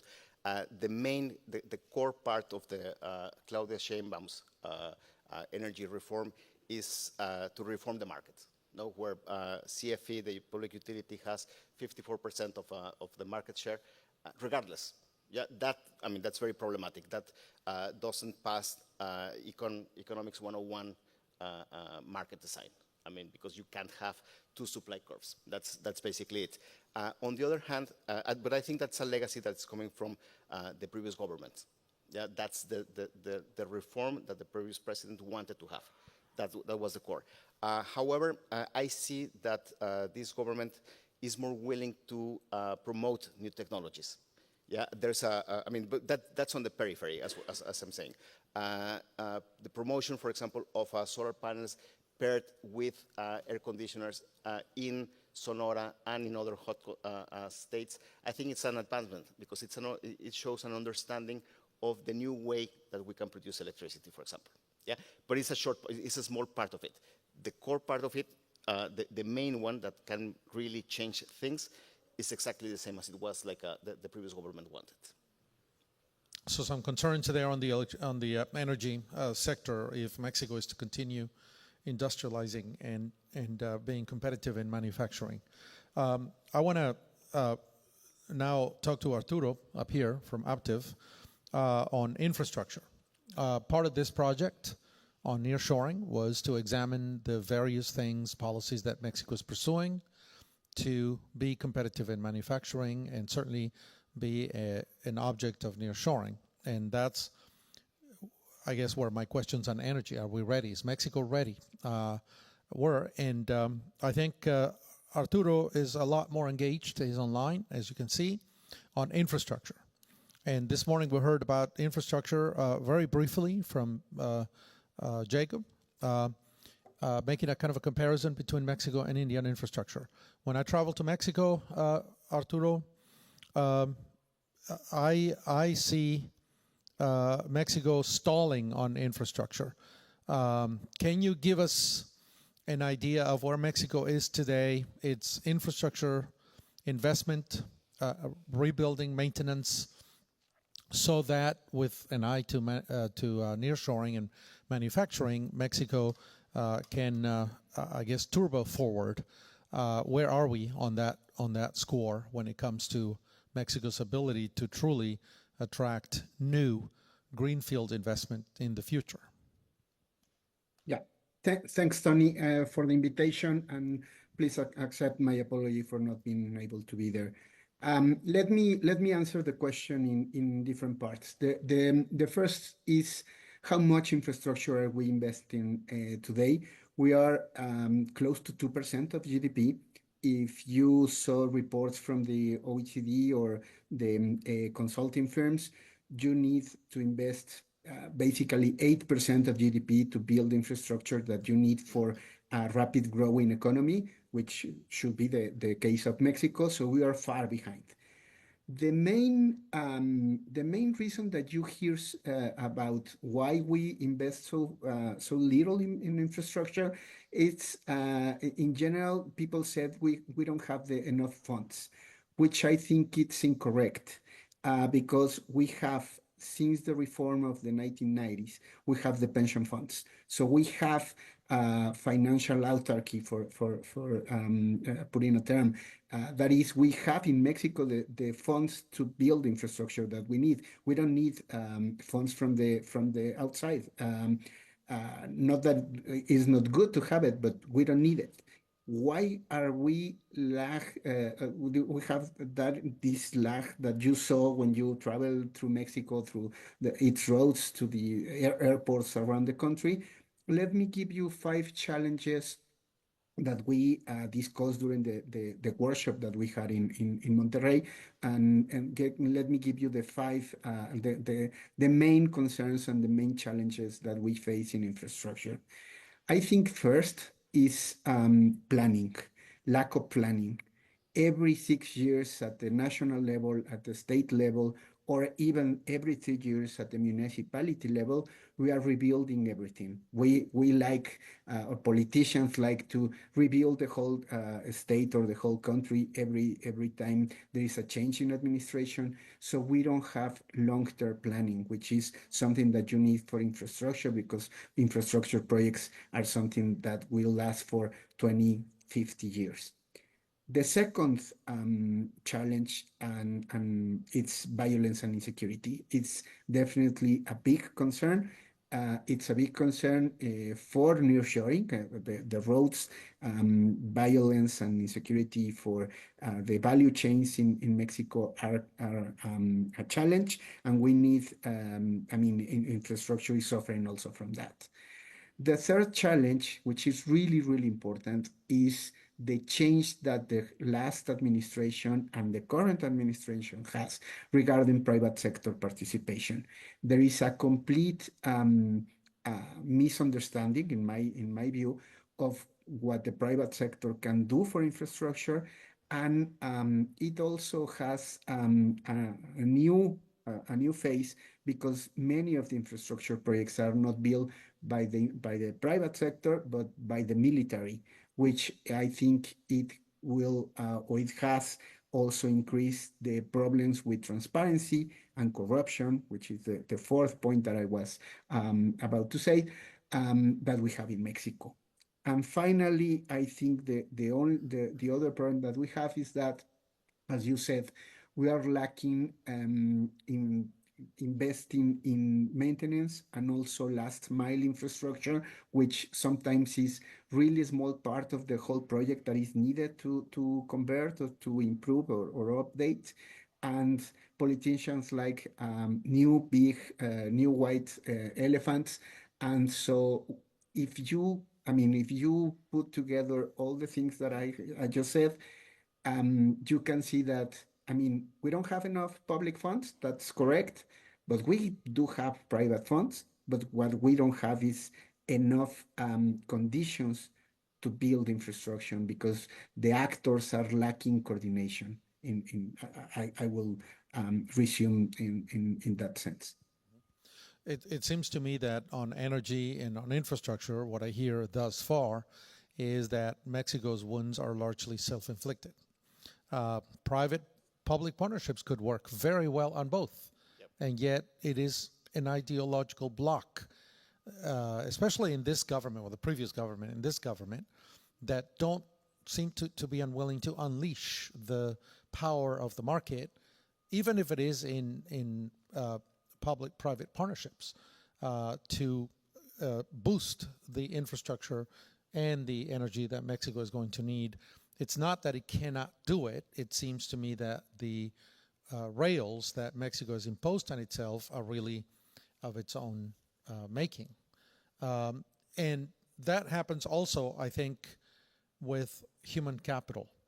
We also have a paper that should be coming out shortly, I think, on that was authored by Marco and his fellow academics, a few of his co-authors, on Mexico's investment in human capital. We know that in a modern economy, the knowledge economy, it's all about brains, it's all about skills, it's all about upskilling and reskilling and being supple, flexible, plastic in transformation of people more than anything else. But we also see Mexico engaged in policies that are not quite there yet, and again, largely by governmental decision. Marco, where is Mexico with all this potential?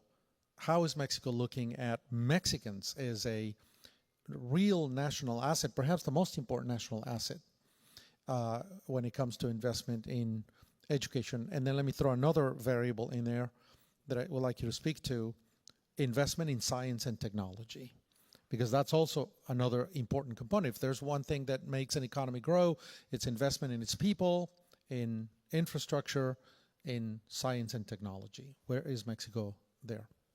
Well, first of all, let me just thank you for the invitation to the Baker Institute. I am Marco Fernandez. I lead the education initiative that is the Center for Education Policy at TEC de Monterrey and the education program at Mexico Evalúa, one of the leading think tanks in Mexico. And let me get back to what Jacob was sharing with us. I mean, maybe I tend to go to the negative side, but when I see what is going on in terms of the education policies and the human capital formation in my country, it is very hard to be optimistic, because in order to achieve the goals and these expectations of really be beneficiary of what's going on with these reallocations of the global commodity chains, one of the key aspects is human capital. And if we have learned from the mistakes of the past, from NAFTA in the first version, is that we cannot bet on just on the cheap labor cost side, because then we're just going to be a temporary assembly partner and not really boosting development and equity perspective that the country has. And for doing that, education is key. But here is where unavoidably you cannot really be optimistic, because for building the more complex skills that the world requires in this competitive market, you need to have the basic covers. And when you see that 64% of kids in Mexico do not understand what they read, that 70% of them have basic problems with math, tell me, how are we going to build critical thinking? Tell me, how are we going to develop problem-solving skills? I mean, the human resources of the main business in Mexico, 64% of them are telling us that the just vacancies that they have cannot be filled in because people are not having the skills required to develop these new tasks. And yes, the government has been announcing a series of statistics and plans, and they can be shining, but you begin to dig, and there are important holes on those announcements. Let's, for example, every year, 400,000 kids are graduating from technical careers. You would say, oh, that's awesome. That's like a strength of the Mexican labor force. Well, but basically 70% of them are not working in the field or in a job related to the field where they studied. And why is that the case? Because they haven't developed the skills of the Industry 4.0, precisely related to this nearshoring phenomenon. And why are they not developing those skills? We have a deep problem in the training of teachers and professors. I mean, the budget was approved last December. We have this conversation, very candid conversation. I recognize that at least we're having those conversations with the federal authorities and with many state authorities. The budget that was approved by Congress last December, it's $7 per teacher for this 2025 for improving their training. Tell me, how are we going to develop these complex skills that are required? I mean, you want to talk about energy? I mean, in order to be benefiting from that technology, we need the people that are trained for that. But with the quality of teachers that we have, it's really hard to be optimistic. And that's why it's important, these kind of partnerships between the academia and the private sector. Because we can keep lamenting what is going on, or we need to be driving policies to try to push and work with governments in order to cope with many of these challenges. I know that in the QA, we can go through these policies. But right now, I mean, the scenario is very complicated, even more because in the demographic side, we're going down. We're having less young people. And the young people that we're having are not well trained. They do not know basically English, for example. But it's something that is right now essential.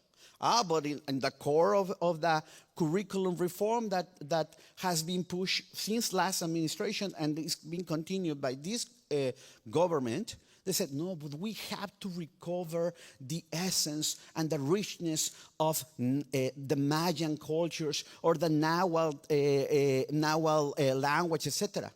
And it's not to be disrespectful to these ancient cultures. But do we really need to teach a Mayan in the schools? Or we have an urgent need to develop, for example, English, the basic English, so we can integrate successfully. Last point, because sometimes the statistics are really not capturing the essence of the problem. If you talk, for example, with the people in the automotive industry, we do a lot of field work.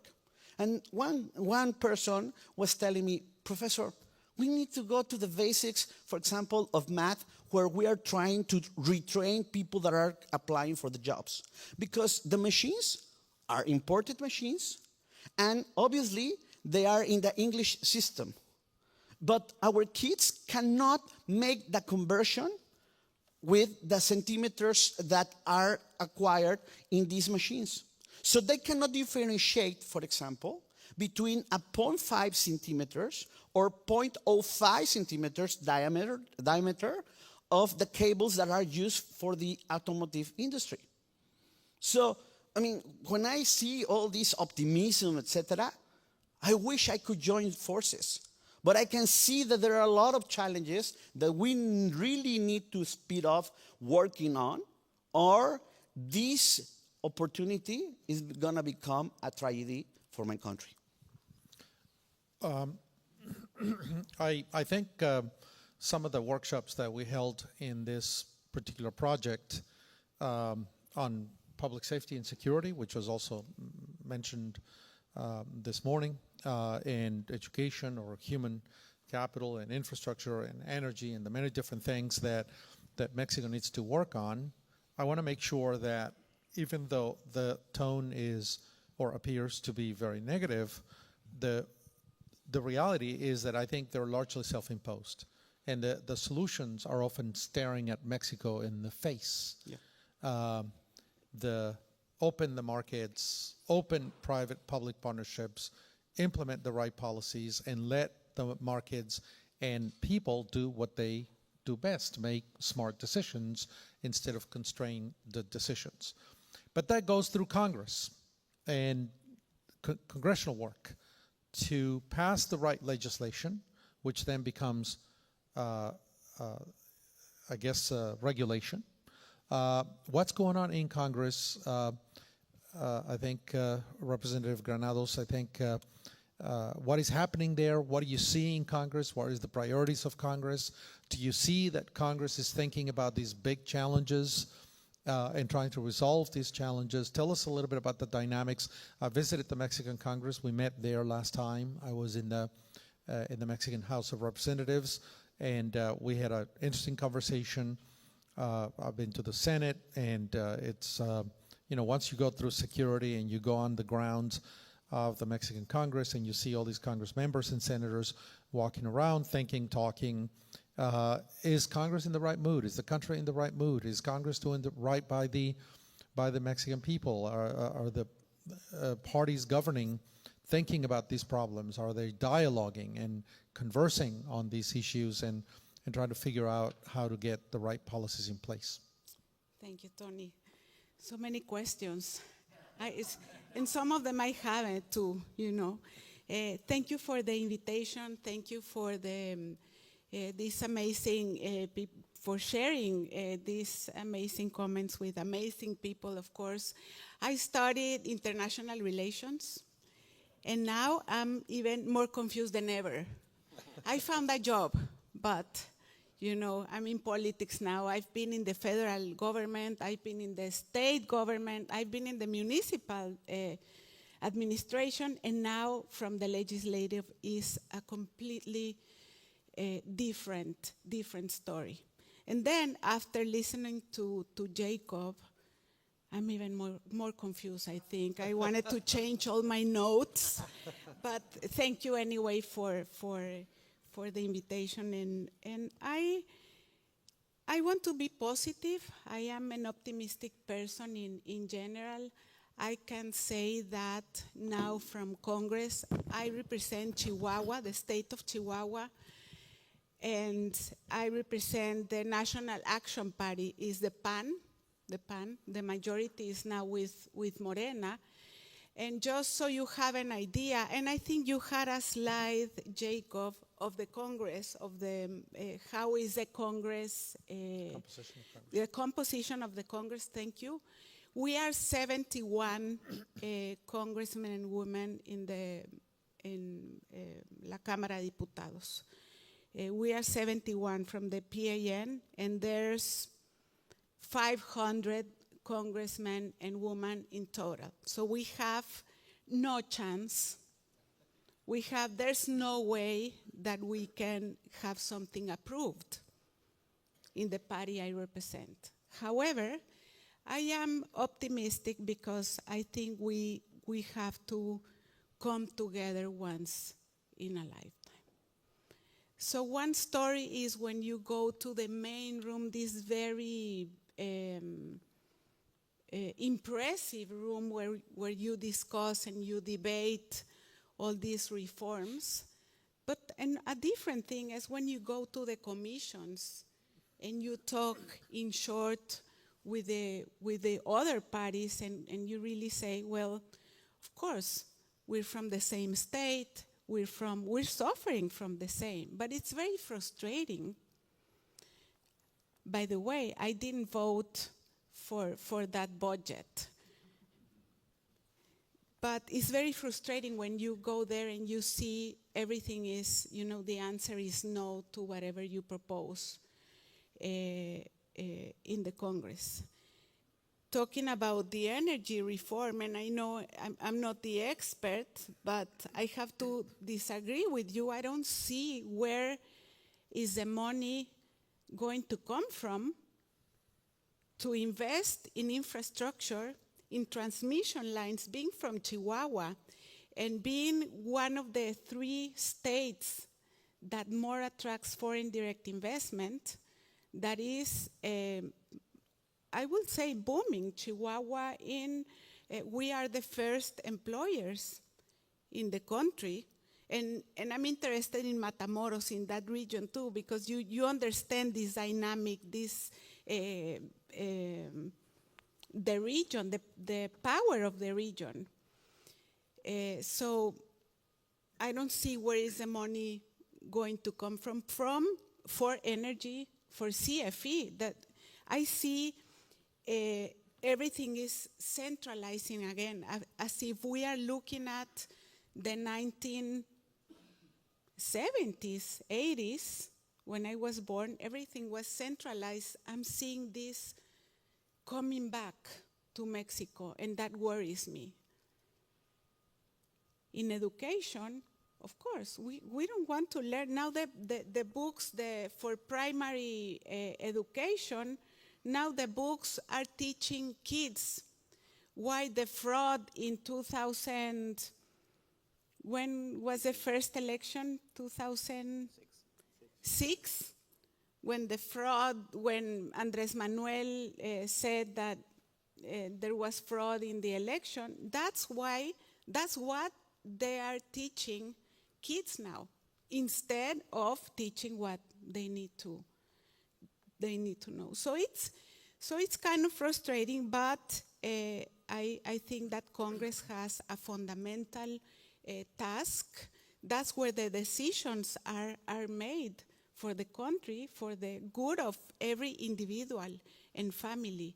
And we have to think more of Mexico as a region. Of course, we have to, of North America, I'm sorry, and we have to allow private investment if we want to evolve, if we want to develop in the country. There's a judiciary reform that is catastrophic for the country, that puts on the spot for uncertainty, for lack of rule of law. So I don't understand how foreign investment is going to keep coming if we keep on this track. So I'm optimistic too. I don't know.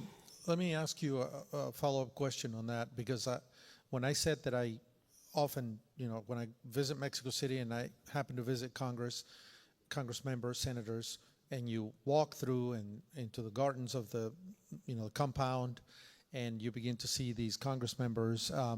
Walk us through the micro scene that happens in the conversations. Is there any possibility? I mean, who initiates legislation? Is it all coming down from the executive office, meaning Sheinbaum's office, and then everybody votes that way, and you're in the very small minority? So clearly they got the numbers to do just about anything they want. Or are there initiatives that come from within Congress that prosper? And then walk us also through the debates. Do you have actual conversations with Morena party members on amendments, changes, improvements?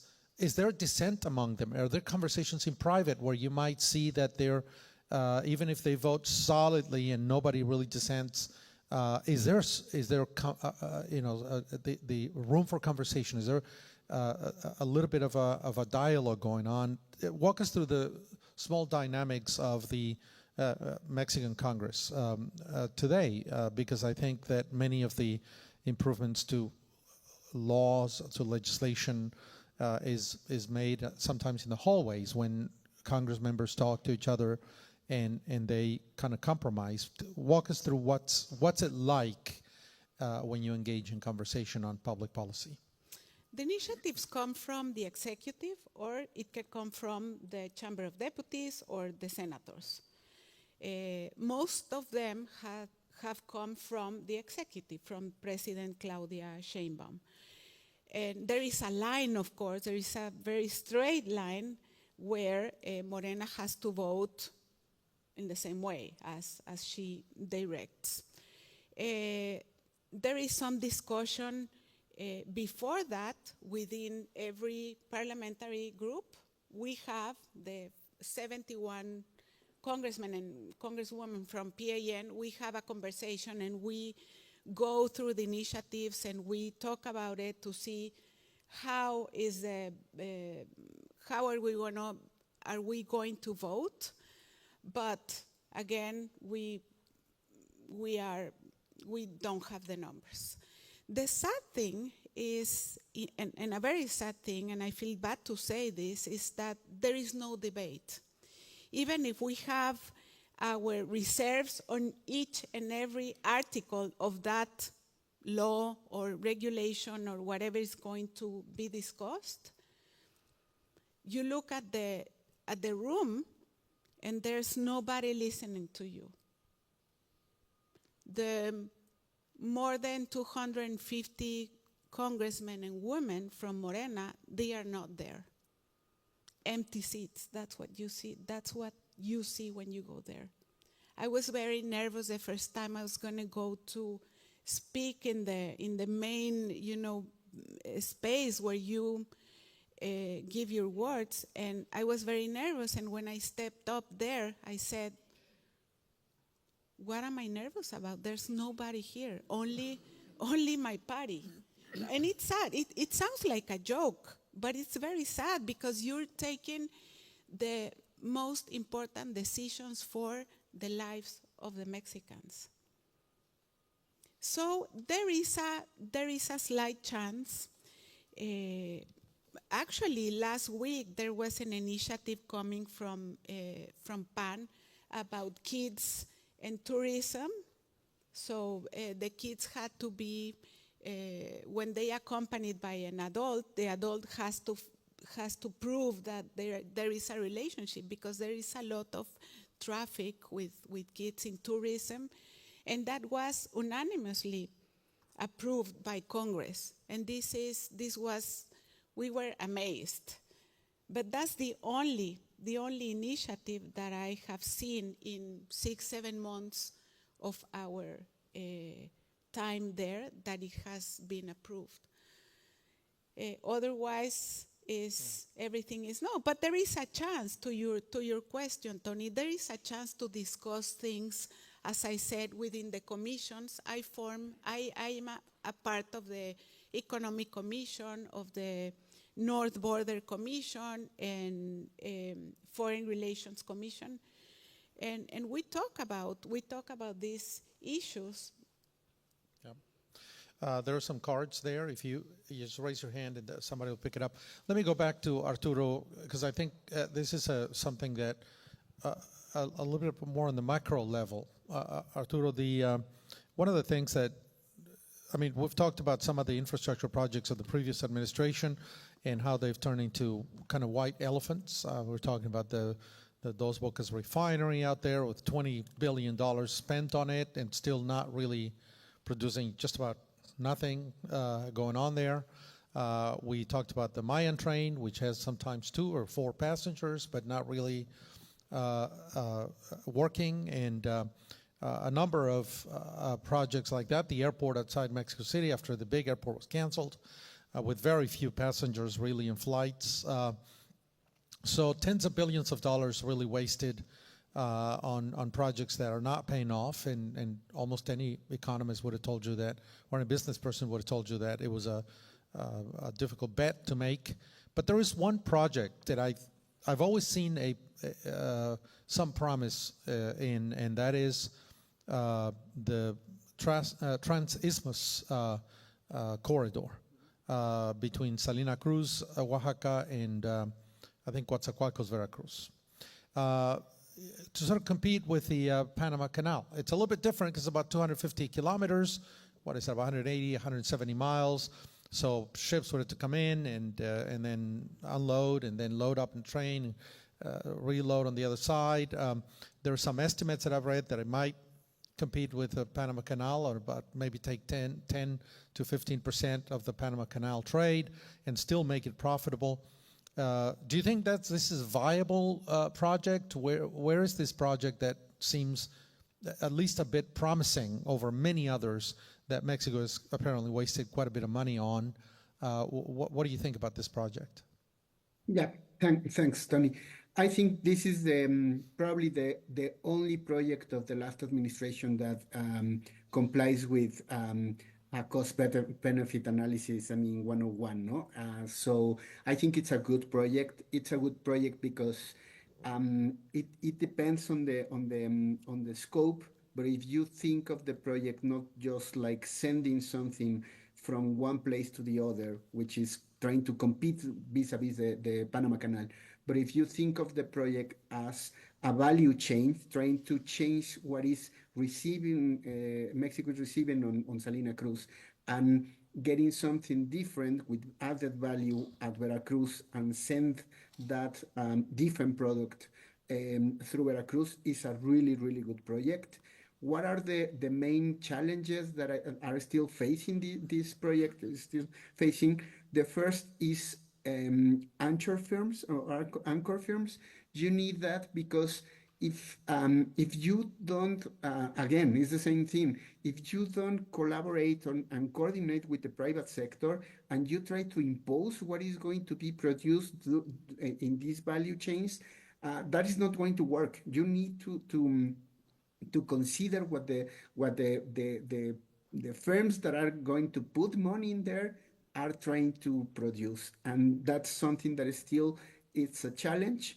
The other thing is social problems with the communities, so community problems. Oaxaca is known to be a state, and the communities are very. You need to work a lot with them to try to do infrastructure projects there, and it's still a problem. And the other is sustainability and environment. I think trying this is a very good project, and it's related to the type of things that you need to the challenges that you need to circumvent to produce the infrastructure that we need. So I think it's a very good example of what needs to be done. But it's a great project, Tony. Thank you. Marco, did you have a remark on that? Just to follow up, because we're working precisely right now with Oaxaca and Veracruz, trying to help them in line of this expectation for the project, how to help them narrow the gap between what kids are learning and what is going to be required through this project. And it's important to mention it because despite many of the challenges that I underscored in my intervention, there is this space for optimism in the sense that state governments are trying to cope with these kind of challenges. So, for example, in the case of Oaxaca, they are very aware of many of, obviously, the poverty issue, the huge problem of education, etc. And in the case of Oaxaca, I mean, it's not that they're going to impose Arturo to the private sector. It's because there is no private sector. The private sector is very weak. So, I mean, precisely they're trying to find ways to develop the skills that are going to be required to become a little bit attractive in line of the expectations of the investment that the ISMO project is taking place. And you see other states, Nuevo León, Guanajuato, that are understanding that need to tune up the coordination between the private sector and the education sector to come up with better facilities, laboratories, for example, or training places for the kids that are in school, or for reskilling the people that are already in the factories. The need of finding ways with their technicians so they can go to the school or bring the kids to the company to get this additional training, the expectation of this so-called dual system to improve the training of students. So, of course, I mean, despite many, sincerely, not so good decisions on education at the federal level, at the state one, with the different colors, not only with the panistas or with the people from Movimiento Ciudadano in Jalisco, but even in some governments of Morena at the state level, we're trying we're seeing this openness to say, okay, if we really do not take on this challenge of human capital formation, we're going to be screwed. So in that sense, I mean, yes, there is this big not optimistic overview at the federal level, but at the same time, I'm seeing some spaces where state authorities are trying to cope with the challenges that they are facing. It's quite revealing that you say even somewhere in the states are doing this.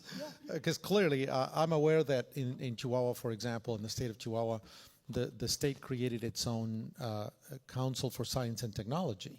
Because as the federal government ramped down its investment in science and technology, some states are stepping up and saying, I guess we have to do it. Same thing on healthcare, on education, on science and technology. So the states are filling in voids that the federal government is abandoning, I think, to a large extent. I want to ask you a question, Rolando, the question that came from the public, and I think it's a really important one. And then perhaps, Manke, if I may ask you the same question. Fiscally, Mexico's getting a tight spot. The Morena governments inherited a public debt that was well below 50% GDP. The ratio was closer to 40%, but it's now closer to 60%. So the federal debt is growing. The tax base is stalled. It's really not growing because the economy is not growing. Collection was very strong, but most of the taxes have been collected that were in arrears have been collected. The fiscal position of the Mexican government to invest in infrastructure, in education, in healthcare, in energy, and all the promises that it's making is increasingly limited on the horizon. What do you see there, Rolando? Well, I think it's spot on. I think Mexico collects bad and spends more badly. Yeah. So, I mean, and you were saying this, Tony, some of these problems are self-inflicted. Mexico has not collected taxes in years. No, some of it was probably due to the oil receipts that were coming from Pemex and Cantarella, so didn't have the need to have this. No, but I mean, a fiscal reform has been discussed for years and years and years, probably more than the energy reform. Yeah, and I think this is very important. No, I mean, we've seen that we spend badly on infrastructure projects, the Maya train, the refinery, for example, the cancellation of the airport, and what I'm trying to connect the dots now is that infrastructure is probably the common theme in this panel, and also related to the Jacob's opening remarks. In this world that is full of turmoil and geopolitical risks, and where uncertainty is becoming structural, I mean, when you have uncertainty, what do? You buy insurances, right? I mean, you overpay, you have you pay for overcapacity, you pay for an insurance just in case something happens, right? So, and you also say that we have to weather the storm. So what should we do now, Mexico, to weather the storm so that when this wave passes, and I think it's investing in infrastructure, and I think it's probably investing in transmission lines, yeah, because that will be there. And when things resume to normality, hopefully, the country that has built infrastructure, perhaps transmission in these years, would probably be have an advantage because it will be there. It takes years to build infrastructure, so why not start now? And that has to do also with the Congress. It has to do with electricity. It has to do with a geopolitical risk that we have. So I think if I'm taking my main takeaway now from for me is infrastructure is the key word. Infrastructure, infrastructure, infrastructure. Also, I think in the opening remarks they were saying that we business people, in times of uncertainty, we go back to academia. But we academia also have to go back to businesses.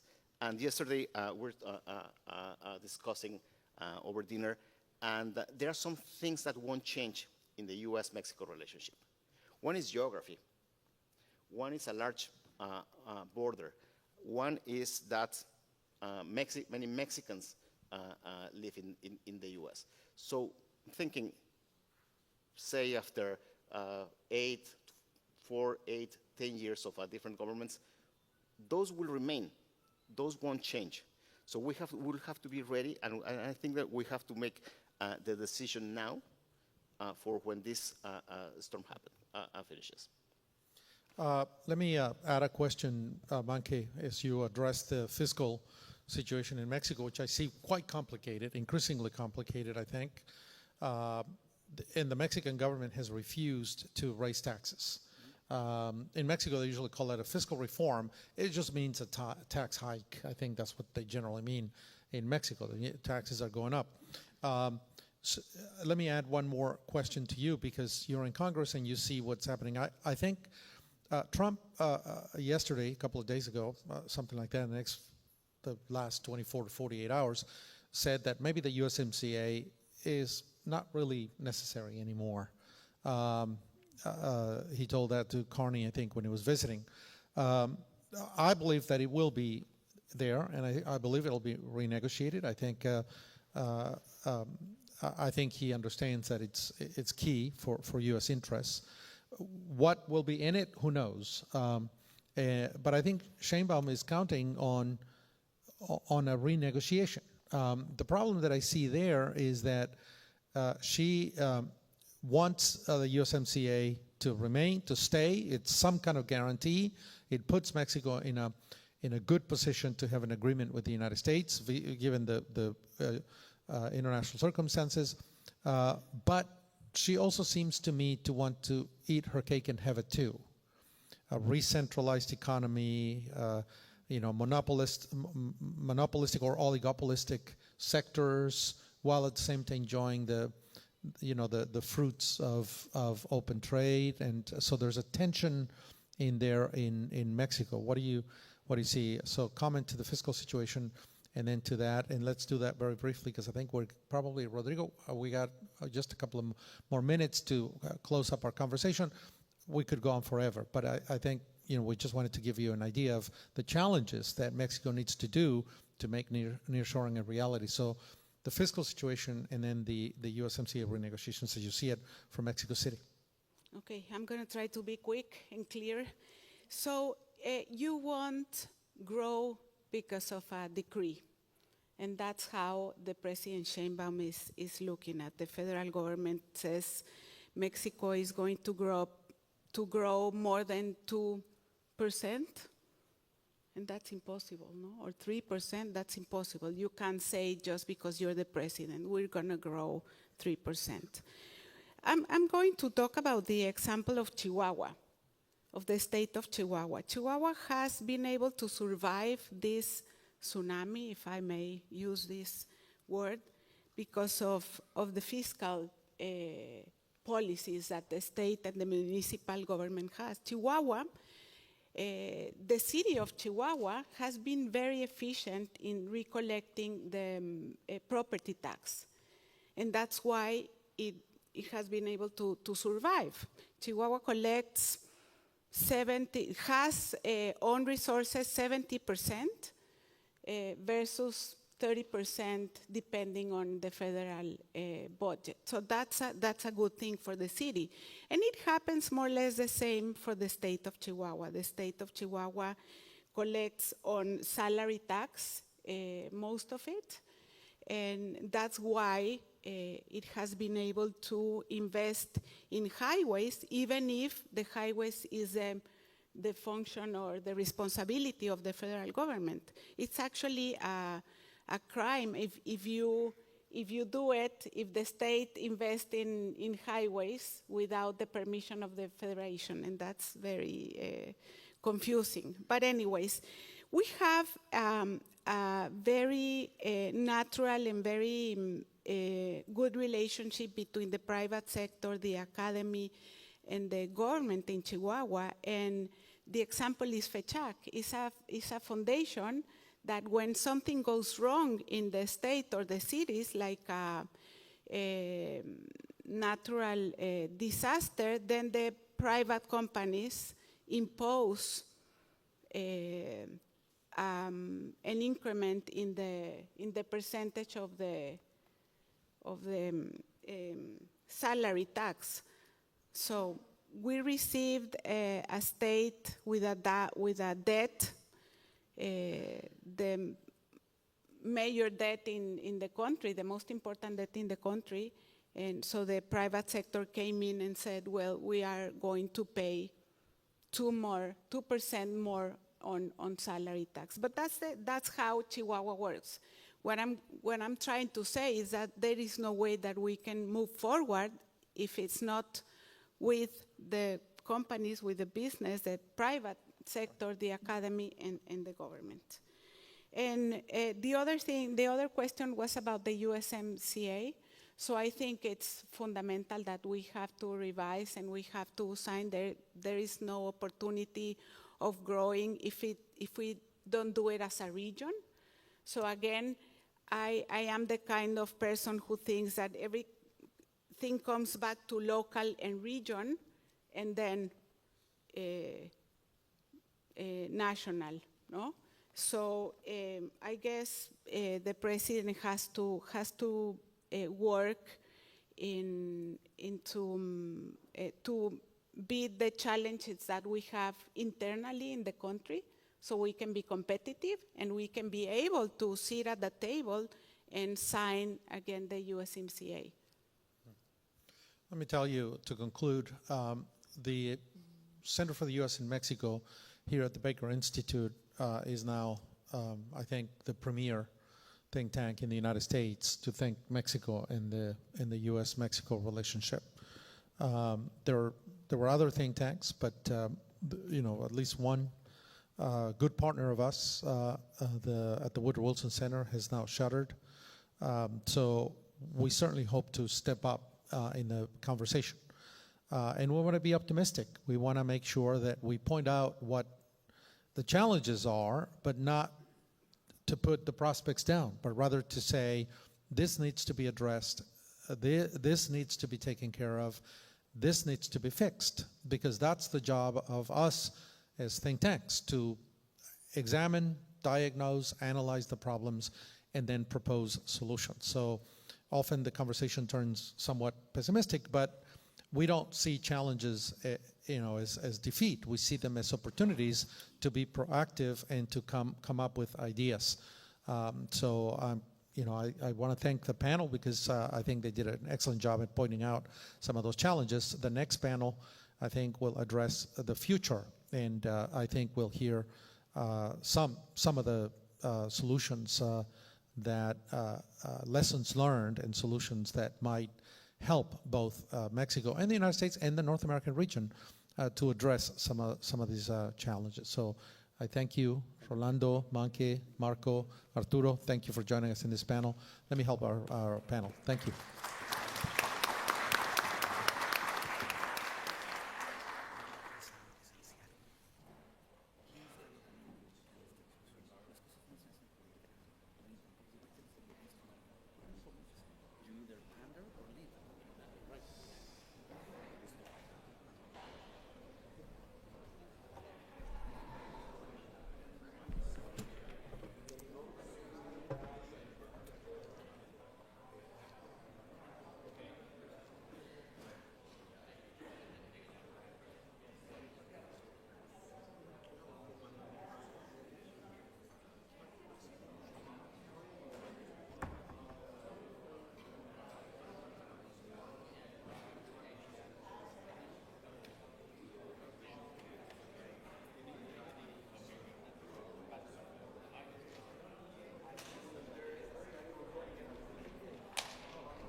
Ladies and gentlemen, let's please take your seats. We're going to start the second panel. Hello, ladies and gentlemen. Please take your seats. We're about to begin the next panel. Thank you. Hello. If you could all kindly take your seats, please. There you go. Thank you, Tony. Yep. Thank you very much. Tony, thank you again for a magnificent first panel on this terrific opportunity to engage serious and constructive conversation on the current state of affairs in North America with trade, tariff wars, and the current situation. And now our panel, I'm delighted to join this conversation as an active moderator, and I thank the Mexico Center at the Baker Institute. I agree with Tony that it has become the premier voice on issues concerning Mexico and North America in the region. My name is Roberto Salinas. I've done a couple of things with the Mexico Center of the Baker Institute before, and delighted to join back. So now this panel is going to talk not about the current state of affairs, but in light of what we heard in the last panel and Jacob's fantastic presentation, we're now going to talk about the future. And my first inclination was to ask ChatGPT if Matamoros will look this way 15 years from now, what will North America look in 15 years? But that's part of where I want to go, because I do agree with Tony that there may be good times and there may be sunny, beautiful days like today here in Houston, and there will be hurricanes, and there will be good times and bad times, but we have to look forward into the future and not devote ourselves on whether Donald Trump wakes up one day and slaps 100% tariff on whatever the favorite good of the day is, whether it's movies or tomatoes or whatnot, or we can't be complaining constantly about what's going to happen and have a negative outlook on Claudia Sheinbaum. Now with a new government in Canada, we'll hear from Meredith on this front. I think we have to look into the future and for future generations, and things that will also benefit us in this current generation. So we have an absolutely outstanding panel. We're going to follow the same methodology. Remind you that we do have the question and answer. This is before lunch, so I imagine that Rodrigo will let me know when it's lunchtime and everybody is hungry. But let's get started. And I'd like first to ask Roberto Duran, who is a non-resident scholar here at the U.S. For the U.S. and Mexico here at the Baker Institute, has a very important position paper on geopolitics and economics. So Roberto, we heard about the current state of affairs. Of course, tariffs, trade talks. There's apparently a new trade agreement between the UK and the United States. Oh, and there's also white smoke. We still don't know. I'm pretty sure that the peso appreciated against the dollar because of the white smoke today. But and so how do you look at the future? We've heard a lot of negative input, and perhaps our minds are trained to, as Jacob was saying, to look at negativity. I think we have to be cautiously optimistic. After the hurricane, we will innovate, we will compete and come strong again. But given the remarkable integration and the remarkable expansion of commerce and investment in North America in the last 30 years of North American trade integration, how do you see the next generation, or what do you think are the necessary next steps? Thank you very much, Roberto, and thank you very much, the Baker Institute, for this invitation. And I would like to start with an anecdote. I am an economist by training. I did my PhD at Oxford University. I read economic geography. And I was resident at the School of Geography of Oxford. And the School of Geography actually was the birthplace of geopolitics. That now it's everybody's talking about geopolitics.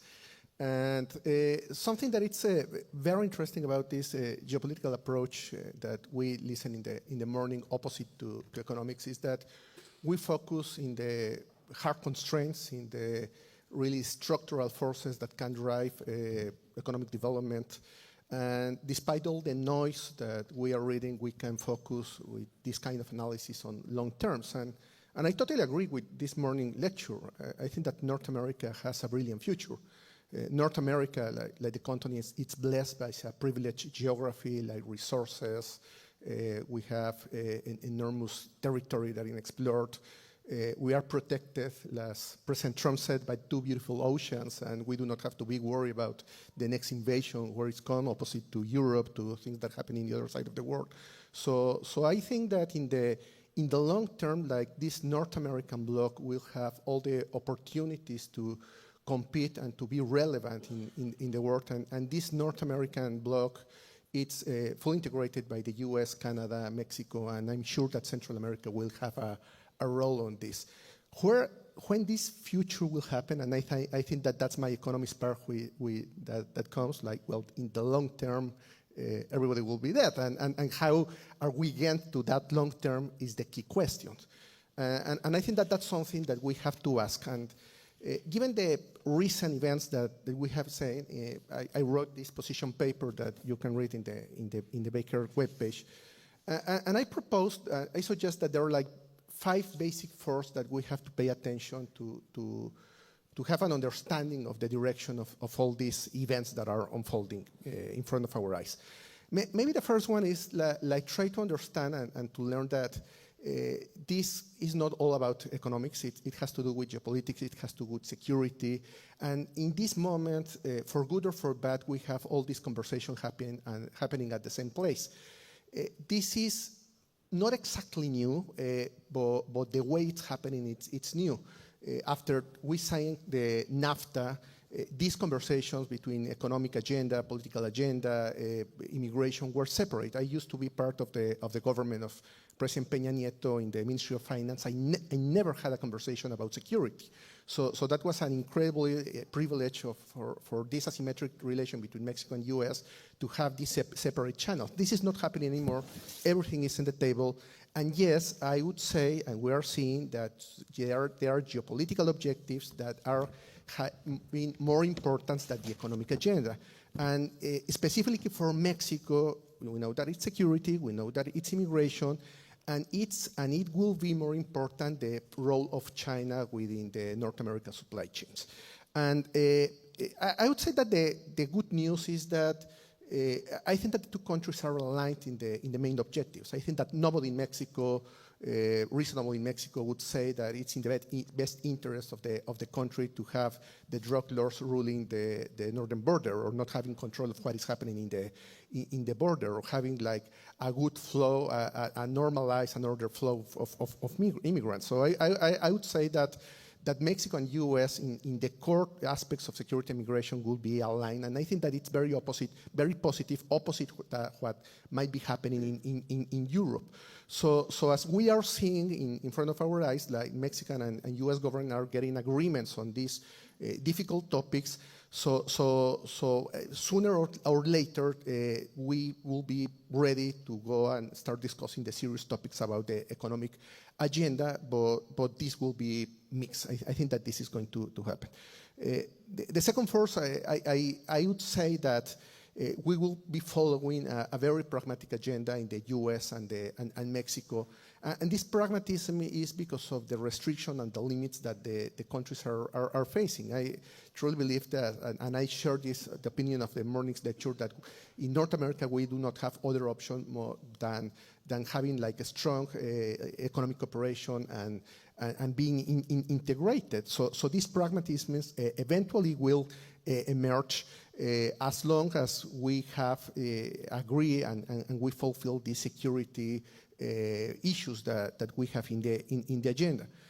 I think that there is another thing that we haven't discussed more, and I would love to listen to my colleague Mary from Canada, and it's that geography could shape the debate and the negotiation process in North America. As I said, like security is being an important component of our conversations. Mexico and Canada, the security challenge is very clear. It has to do with organized crime, with drug lords. With Canada, it's more complex. It has to do, for example, with Arctic security. If we see a map of the military bases of Russia in the last 20 years, well, actually, the Russians have been fortified their Arctic. The Arctic is melting now. You can navigate in the summer, and eventually you can navigate all the year. And actually, the defenses in the Canadian Arctic and Greenland are not at that same level. So the defense and the security aspects of the U.S. and Canada are more difficult, more complex, and are in another level in comparison to the challenges that the U.S. has with Mexico. And if really we are going into a war in which economics objectives and negotiation will be subject to defense, then the U.S. will have a very different conversation with Canada and with Mexico. And I don't know how does it looks in a comprehensive USMCA 2.0 negotiation. So that's a big question. How is this going to take place? I think that a fourth force, it has to do with all the things that we learned in the morning about this geopolitical challenge of the U.S. in Europe, in Asia. So those are serious challenges, serious problems. And I'm not saying that in North America we do not have serious problems, but I would say that it's in the best interest for North America to settle their problems soon, and sooner than later, opposite to what is happening in Europe. Yep, sorry. Thank you, Roberto. Precisely on that issue, I'd like to turn to David Gans, who, of course, has been a prominent voice in global economics and international trade, and holds a distinguished fellowship here at the Baker Institute as well. And David, I'd like for you to share with us, first of all, your take on the current tariff situation, what happened after Liberation Day, which some of us would have renamed Obliteration Day, but that's my personal opinion. And if there's any type of logic, some have said up to the Mar-a-Lago Accord, will we come out the better after this great reset or this great disrupt? Because in truth, I mean, Roberto's right, Jacob is right. Canada, Mexico, and the United States need each other in North America. The supply chain, sometimes people don't realize how incredibly tightly integrated they are. ranging from Alaska all the way to Tuxtla Gutierrez, and you can't undo these 30 years of integration just overnight. What would be your take on it, and how do you see the future? Let me start with the second part, and that is there method to this madness? And I'm skeptical that there is. I think part of the problem is Mr. Trump and his colleagues have expressed conflicting desires. They want to move more manufacturing, including auto manufacturing, from other places like Mexico and Canada to the U.S. They want to increase government revenues. I mean, tariffs are taxes, federal taxes, just like the ones many of us paid on April 15th, at least in terms of the impact. But if they have high tariffs, that means there'll be fewer imports, and therefore they won't get a lot of government revenue. I think in some cases there's broad bipartisan support for trying to rein in China. Whether we can do that or not, I don't know, but certainly the Biden administration shared many of Mr. Trump's objectives. And in some cases, I think he just wants to punish people he doesn't like. But the problem is, if you put all those together, the issues conflict with each other even before you look at what the impact on the American economy in terms of a recession or a flight of government capital, just because people don't have confidence in the dollar anymore. So I don't think there's any easy answer to this. I know there are a lot of people who have faith in Mr. Trump, who voted for him, who think there is method, but I don't think we've seen it yet. And maybe it will show up, but I'm guessing it won't. In terms of the tariffs, I think, and I'll try to be as brief as I can, we have to look at the worldwide situation because it has direct impact on Mexico and Canada. I would assert that what looks like a base 10% tariff, which has been imposed on, 180 countries, some of them with higher levels possible, is not going away, not in the near future, not in the longer future. I don't think there's democratic opposition to a 10% tariff, although there is when it comes to Canada, Mexico, and a few of our allies.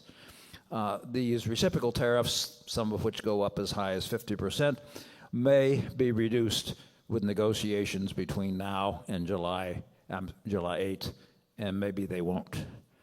And what happens with other countries has a direct impact, not just on the auto industry, but on a lot of other things like steel, for example, that's exported from Mexico and Canada to the U.S.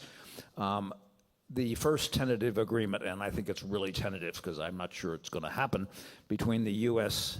and the U.K. was announced a few hours ago. And one of the interesting things, I think, for Mexico and Canada is the 25% worldwide tariff on autos goes down to 10% under this UK agreement with a quota of 100,000, which probably covers everything. I don't think it matters because that's less than 5% of Mexican car exports to the U.S. But if you were to reduce tariffs on autos to 10% from Japan and Korea and the EU, and the U.S. tariffs on Mexican and Canadian cars remain at 25%, that would be, to put it mildly, a disaster. I don't think that'll happen, but it's a risk, and it's the one reason why we have to pay attention to what's going on elsewhere. At the moment, Mexico and Canada, hard to believe, have a significant comparative advantage over all other countries because the 50 or 60% of Mexican exports, I don't know the exact number, to the U.S. That are USMCA compliant go in duty-free. Not steel, not aluminum, not cars or car parts. And Canada and Mexico are the only people in the world that still have zero tariff access to the U.S. Of course, that doesn't apply to the other 45 or 50%. What will happen in the 2026 review? We want to talk about the future. I don't think we really know. I mean, 5-6 weeks ago, Trump was talking about getting prepared for this review, and you can be fairly sure, assuming it goes forward, that he will have a lot more demands that will be difficult for Mexico and Canada to match. But a couple of days ago, he said, when he was talking, I think, to Prime Minister Carney, well, USMCA was a transitional agreement. That's the term he used. And maybe it isn't necessary anymore. Needless to say, if that were to be the policy, and I suspect it will not be, it raises an interesting question, is what happens to the 50 or 60% of Mexican goods that are now going into the U.S. duty-free if by some chance there is no USMCA in the future. So I think the continued viability of the USMCA in the future is in question, but I agree with others on this panel and before that see it as absolutely essential, not only for Mexico and Canada, but for the U.S. because the level of integration over the last, 31 or 32 years means that notwithstanding the disastrous impact on Canada and Mexico's economy, it would be disastrous for the United States as well, which we could get into a lot more if anybody has any questions. Part of the problem, of course, is Mr. Trump is acting totally without any concurrent congressional support, and the Supreme Court seems to be more friendly than they might be to his doing everything by executive actions, mostly under some older congressional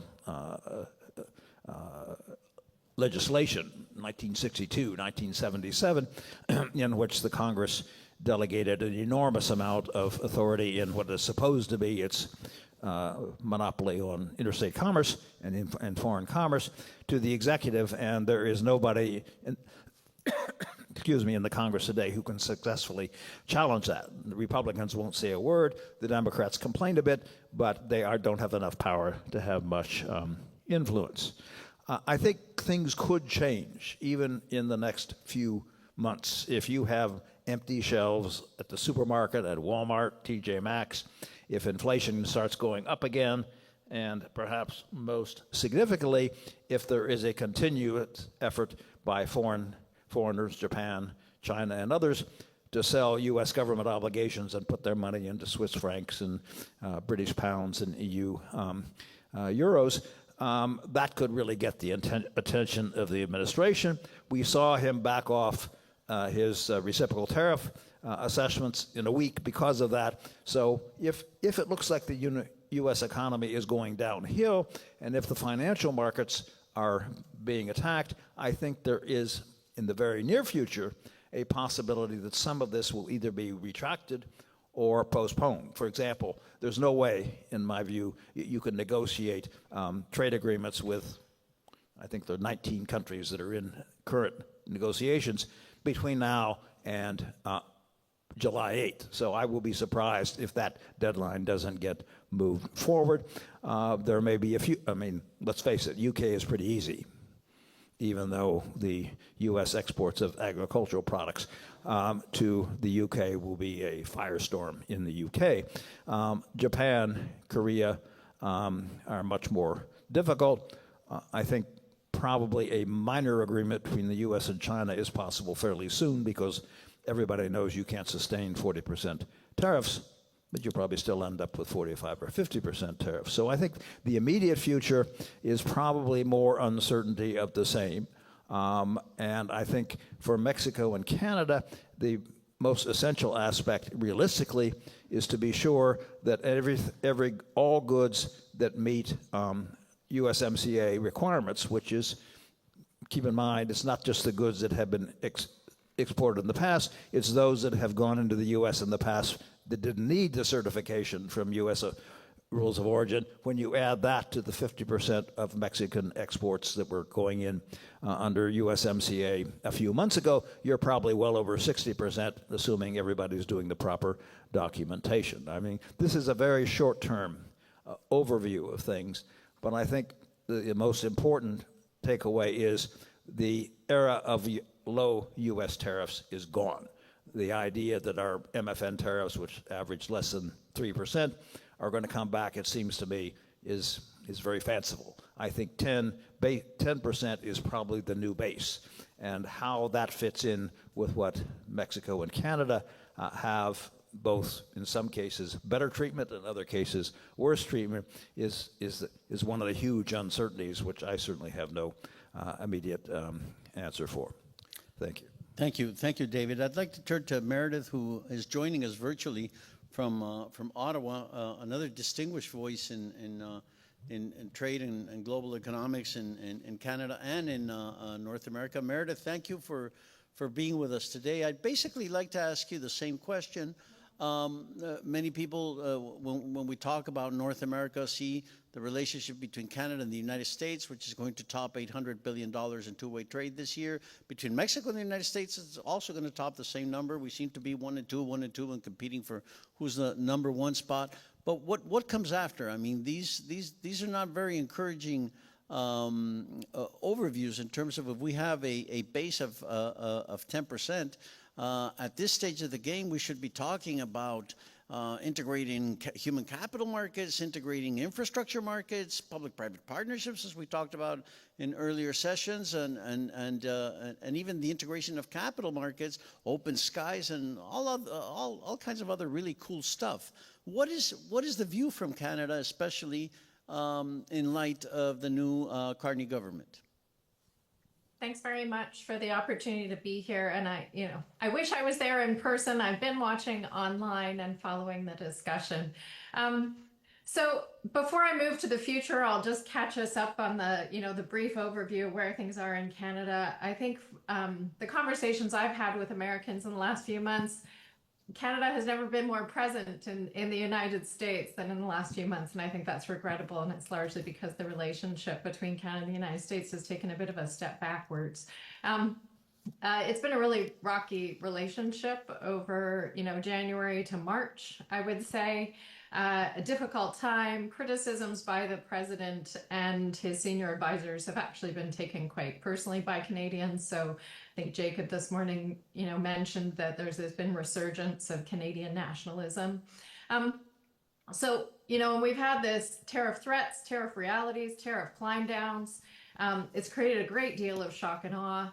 And Canada and Mexico have really been at the front end of that barrage that eventually became global. And when it did become global, we did see the pushback from Wall Street, which has moderated some of the president's ambition in this area. And I'm hoping that we can start to see some light at the end of the tunnel. But nevertheless, at this moment in time, we do have tariffs in place on steel and aluminum, 10% on energy. But as David mentioned, and I think earlier, USMCA compliant goods have been exempted from tariffs, which is positive. And so that means that actually most exports from Canada should qualify. But the challenge that firms have had in Canada, particularly small business, is that they've just very happily been exporting to the United States under MFN, most favored nation status, many of them. And so they haven't filled out the paperwork to qualify for tariff-free treatment. So our Trade Commissioner Service that usually spends its time helping firms enter other new markets than the United States right now is doing all this remedial work to help businesses in Canada make sure they can qualify for that tariff-free treatment. And on vehicles, there's also this kind of strange quote-unquote elegant solution that's been found that really is allowing right now U.S. headquartered vehicles that are made in Canada to be entering tariff-free for now.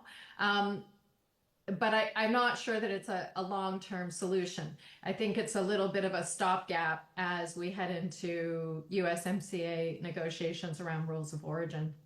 And so what this has all meant is that we've got a great deal of uncertainty in Canada. That uncertainty has virtually frozen all new investment into Canada across the board. Greenfield investment has just completely stopped across almost all sectors. And there are many in Canada who believe we're in a recession, even if the numbers don't quite reflect it. Our unemployment numbers are up. Higher prices at the grocery stores are being felt every day. We also have had 2 of the 3 big U.S. auto OEMs in Canada, GM and Stellantis, make announcements in the last week that they are reducing their production levels in Canada. Really, I think they're looking to align their production to Canadian demand in anticipation of potentially not being able to export to the United States in a competitive way in the future if tariff policy continues. So, this has all been a very rocky few months. I don't want to forget about Mexico as I kind of move forward to where we're at under the Carney government. We also saw from November to March a very kind of rocky period between Canada and Mexico, which has been totally unnecessary in my view, where we had both provincial and federal leaders taking preemptive and I think unnecessarily unfriendly action to attempt to isolate Mexico from USMCA. I think that was a strategic error and one that was never going to succeed. So I'll come back to that, but it means we also, Canada and Mexico, need to reset our own relations. So, earlier this week, 10 days ago, Mark Carney was elected in Canada. Really, it was a miracle. He saved the Liberal Party from certain defeat. And Mark Carney has been a central bank governor for 2 G7 countries, both for the United Kingdom as well as for Canada. He really was elected on standing up to Donald Trump and the threats about the 51st state. That has reinvigorated this sense of Canadian nationalism. He, I think at this point, has a very strong mandate to improve Canadian competitiveness, to focus completely on the economy, to advance trade diversification goals. So he met with President Trump just 2 days ago. Some of you have already mentioned President Trump made some what I think are quite concerning statements about the future of USMCA. They're not playing out that way in Canada, but I think that the audience here in this room probably has a more accurate take on the ambivalence that I heard from the president about the future of the deal. But I think Prime Minister Carney did an effective job of seeking to reset relations with the president. I'm cautiously optimistic that we're turning the page. I don't think that continuing kind of antipathy towards each other is effective. Gravity is real. The United States and Canada will continue to be neighbors. The United States is going to continue to be our largest trading partner. And it has always been the duty of the Canadian Prime Minister to develop a productive and constructive working relationship with the US President, and I think that remains the case. I do think that Prime Minister Carney needs to seek to also reset relations with President Sheinbaum. I think she's done a very effective job, and that was mentioned earlier today, when it comes to handling President Trump, and I think that we could have learned a lot from her. If we had done more of the same, that probably would have benefited us. So where are we going in the near term? I think White House trade policy may be settling into something that's a little bit more manageable than we've seen in the past. I do believe in the institutions of Congress and other parts of the US government helping to kind of moderate some of the action that we've seen. I also think the private sector and Wall Street has played a big role. I anticipate that we'll see the president moving more towards managed trade. The UK deal that was announced this morning, I was reading through it in great interest. To me, it really just looks like very narrow sectoral managed trade in a couple of sectors. And speaking as one who has worked on the negotiations of a deal with Europe, it is always incredibly dangerous to announce a deal before the ink is dry. It actually weakens the position of the country most interested in announcing that. So we'll see where it goes and what it looks like in the end when the ink is actually dry. But I do think the United States is going to seek dominance in specific industries. So for the North American relationship, that means autos. So that's very threatening to Canada. I think we will see for Canada and Mexico a continuing interest as discussions advance either on USMCA or other parts of trade around focusing on competing with China. As David mentioned, there is bipartisan support for this in Washington. And I think it's deeper than the White House. I've been in Washington a couple of times over the last few months, and there is clearly a continuing interest in Canada and Mexico joining forces on this. I think the problem with that when it comes to things like Chinese content investment, national security issues, those kinds of things. But I think the problem with that for Canada right now is that I don't think it is politically feasible for Canada to join that project again, because we already did join that project under the Biden administration, unless we return to the status of ally and partner with the United States. It's just not feasible for us to align with the United States without any kind of certainty or gains for Canada in the way that we're being treated under, current violations of the USMCA and that kind of thing. So unless we see the president and the White House really moderate that position, I think that it will be difficult for us to make difficult choices when it comes to trading with other countries. And then just to conclude, I think that Prime Minister Carney has this mandate to diversify trade, to build trade facilitation infrastructure, though doing that will actually improve our leverage with the Americans. And so I think that it will be full steam ahead on a number of those fronts.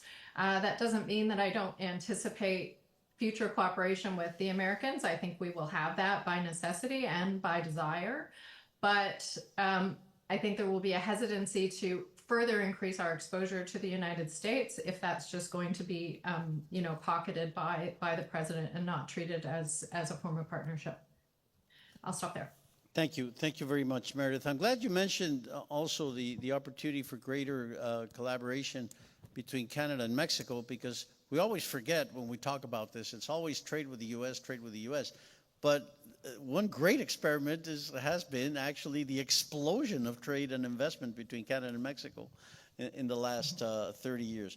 We have the enormous benefit today of having with us Sir Connor Burns, who was former Undersecretary of the UK's for International Trade and Trade Policy, and now has a private practice in Dallas. First of all, Sir Connor, a little bit about the white smoke concerning the UK-US trade deal. What are your views on it? Is this a good sign that can be replicated for the future revision of USMCA, which is possibly going to turn into a renegotiation? But that'll be my next question, and whatever else you might want to share with us. Thank you for being here.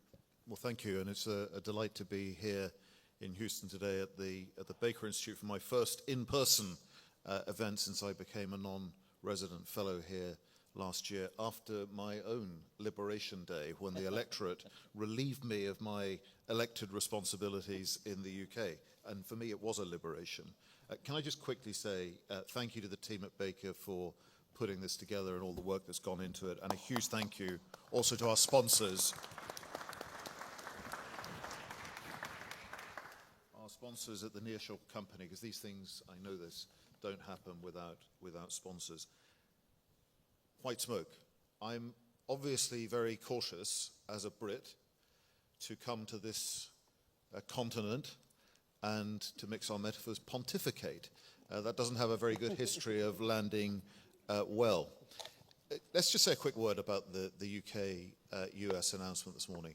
I think the first thing I'd say is it always is a very good guide to read things in detail before you issue judgment on them. And I think it's way too soon to know the detail of what's in it. It's been put together extremely quickly.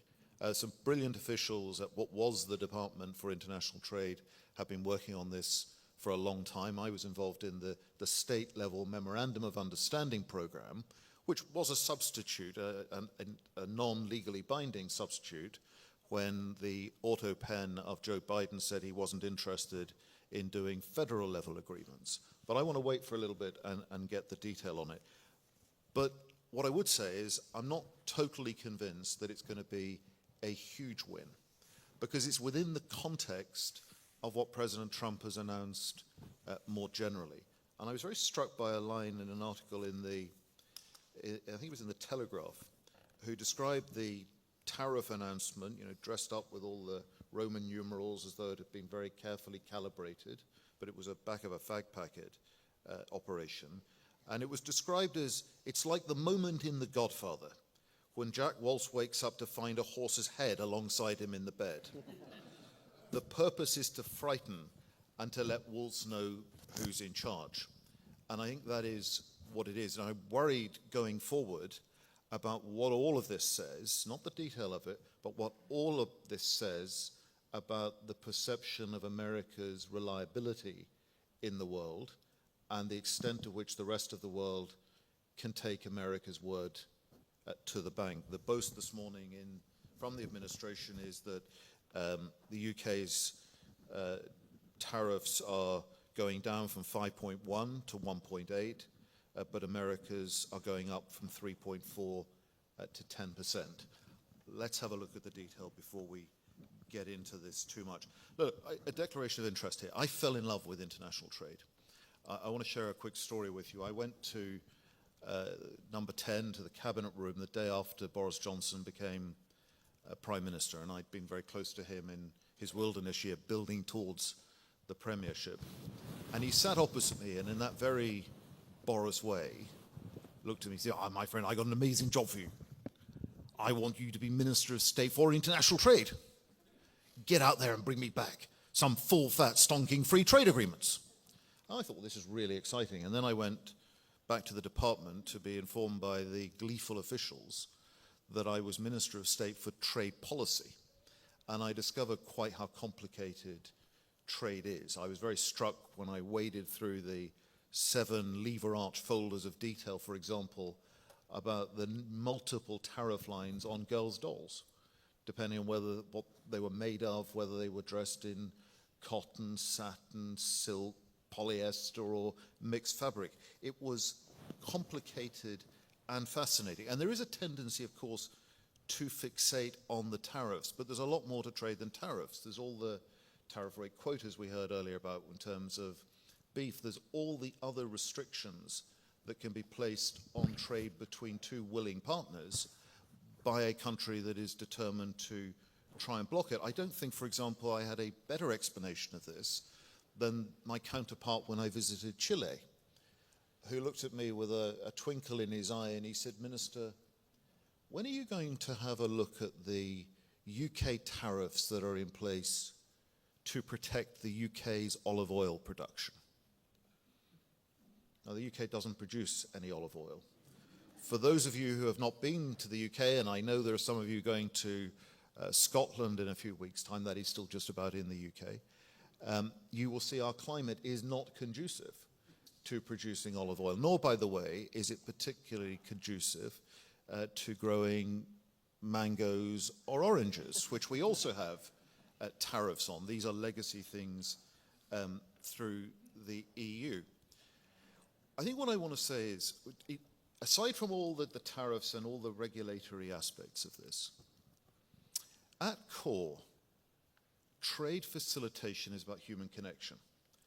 One of the things that I saw work really, really well was when we managed to get states within the US together with regions and mayoral areas within the UK, and you would have exchanges, business exchanges between the 2 areas. And the sign of success certainly wasn't the opening speeches by the minister or the trade envoy, or even the business leaders. The sign of success was the noise rising at the reception at the end of the formal events. It was the sight of the exchange of business cards, because those were like the planting of bulbs. Those were the seeds that were going to break ground in 3, 6, 9 months, 5 years' time, and would embed those relationships between different areas.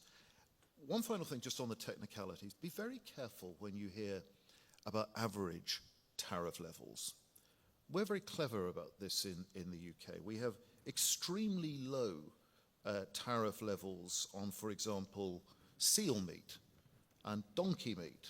Now, these are not, in vast demand in the UK, right? But they conceal, because the average is taken, the fact that we have a near 50% tariff on butter, over £1.90 per kilogram. So again, it always does to get stuck in to the detail on this stuff before you finish. Now, I want to end just by saying the cause for optimism for me in all of this is that at core, the human instinct is intact, right? The desire to do better, to look after your family, to pass on wealth to future generations is alive and intact. There's one young man who I had the pleasure of spending dinner with last night, Adrian, who's back there, only 20 years old, from studying in Austin.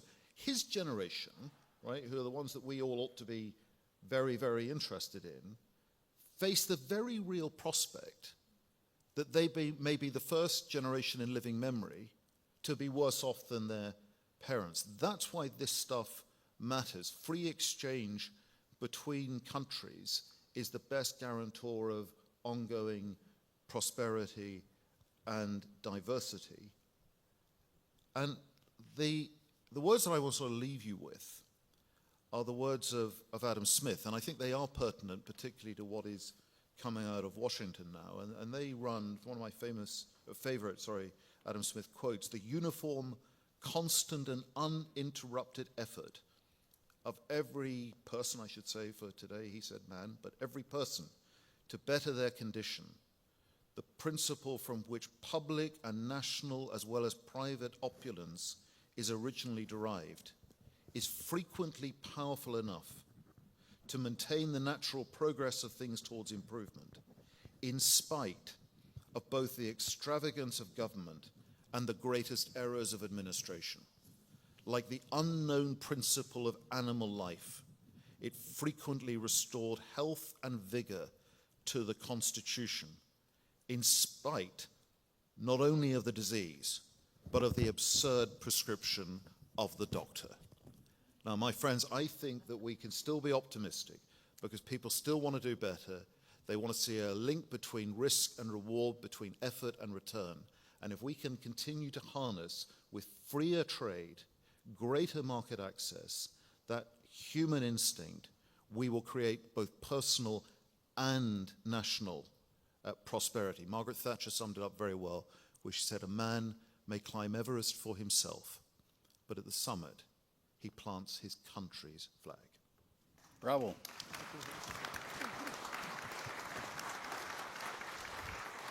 Bravo, Sir Connor. And that quote by Adam Smith reminds me very much of the debates back in Mexico in the mid-90s, right before NAFTA.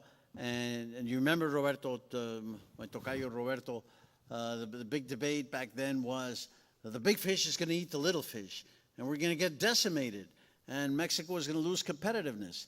Later on, the debates became much more heated in the United States with the great sucking sound of Ross Perot, and even in Canada also, no, the Mexicans want to steal our water.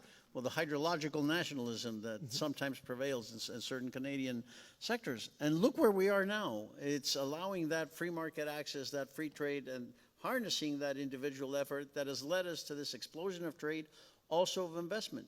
But one key part of the accord, especially for Mexico, was the long-term institutional certainty of rules of the game that could not be changed at the caprice and the will of somebody like López Obrador or Calderón or Peña Nieto or whomever. There was a certainty there that we were part of a North American rule of law. Luis Rubio called it, we're importing institutional credibility. And now that seems to have been lost with the fact that what you were mentioning about America's reliability. But I think these words are very important to encourage a positive reset of where we should look forward to in expanding markets and also of institutionalizing long-term rules of the game. We have questions and answers, but I'd like everybody's take on this issue. And let's start with you, Roberto. No, thank you. And I think that it's a very good reflection. And something that I have been listening recently is if Mexico make a mistake like 40 years ago when we opened to the US, and if actually all these echoes of these discussions now they were right, and I would say no, it was the right decision. Trade is one of the few things that economists really have certainty that it's good for the economy, it's good for development. And in front of our eyes are events developing and some forces that are against this trade. But I think that our position is not to fall into the cause of closing the economy. Now in this moment, with all this discussion of trade, of be aligned with the US, there are some voices, for example, in Mexico that said we have to close our border with China. And I do not believe that this is the good reason. Maybe we are forced to close some aspects of the supply chain to China because that was the rules and and the conditions that were imposed, but that doesn't mean that it's good. And doesn't mean that Mexico voluntarily has to close its border, because we know that protectionism is bad. It's not good for development, despite what is happening here in the U.S. And I think that's something that we have to keep in mind. And regarding institutions, I agree. I think that we outsource our institutional arrangement to the U.S., and it was something that worked for us.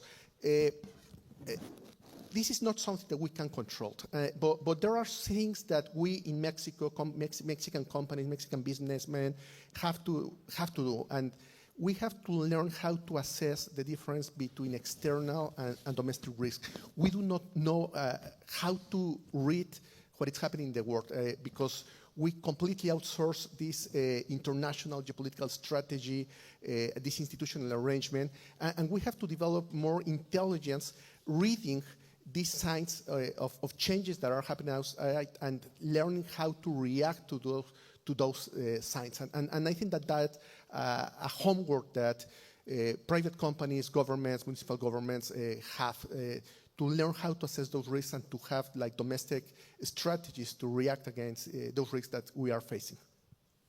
Thank you. I'd like to shift the order a little bit in view of a question very similar to the one that I asked that I got right now, and turn to Meredith. And the question reads, which is, again, a variation of the one I posed right now. Why should Mexico and Canada sign a trade deal with the U.S. if the U.S. can change the deal at the drop of a hat, a phenomenon that has been called the orange swan? You can interpret that however you want. Meredith, and then we'll turn to David. Yeah, it's a great question. So we're really conflicted right now because I think while on the one hand there is a willingness to move forward with discussions around USMCA, and Prime Minister Carney did say that in the Oval on Tuesday, for us to move into renegotiating the parts of USMCA that are coming under debate or that are not confrontational. Well, they're becoming confrontational. But the parts that are difficult, the reality is that those things are difficult because they're already politically difficult. So supply management, which is the dairy sector for Canada, super, super difficult. Autos, we rely on it. It is the heart of manufacturing in central Ontario, which is Canada's largest province. And so these are very, very politically sensitive topics for us. And so if Canada cannot rely on the United States to uphold the agreement, and right now it is violating the agreement, then it makes it very difficult for us to renegotiate. And so that's a real quandary for us. Another aspect of this that is a real quandary, and you can see it in the UK announcement this morning, which I totally agree with Sir Connor. We need to wait till the ink is dry to see what this thing really looks like and to assess its value. But if tariffs remain in place going into USMCA negotiations, then tariffs become part of the end game for that negotiation. And so what that means is that the United States gets something for nothing. So instead of Canada negotiating with the United States to, say, become less protectionist on sugar, or to, open country of origin labeling, or some of the, areas of dispute that Canada has with the United States, instead the U.S. asks things of Canada, and our ask in return is to take off tariffs that are actually already illegal. And so that puts us in a really weak position. So for those two reasons, we're really challenged at the moment thinking about how we want to move forward with discussions, given that even doing so puts us in a negative spot unless tariffs come off preemptively. Thank you. David? Yeah, all of that, of course, is I fully agree with.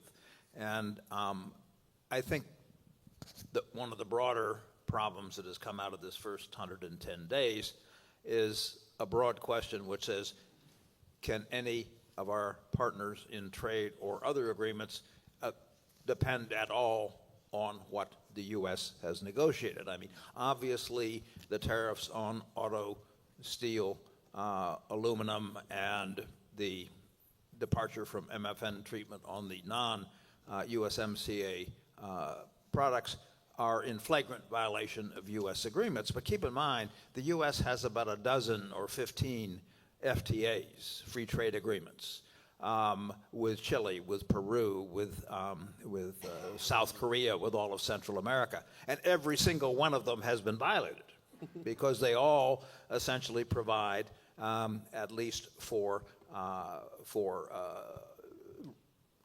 products that come within the rules of origin, for duty-free access to the U.S. market.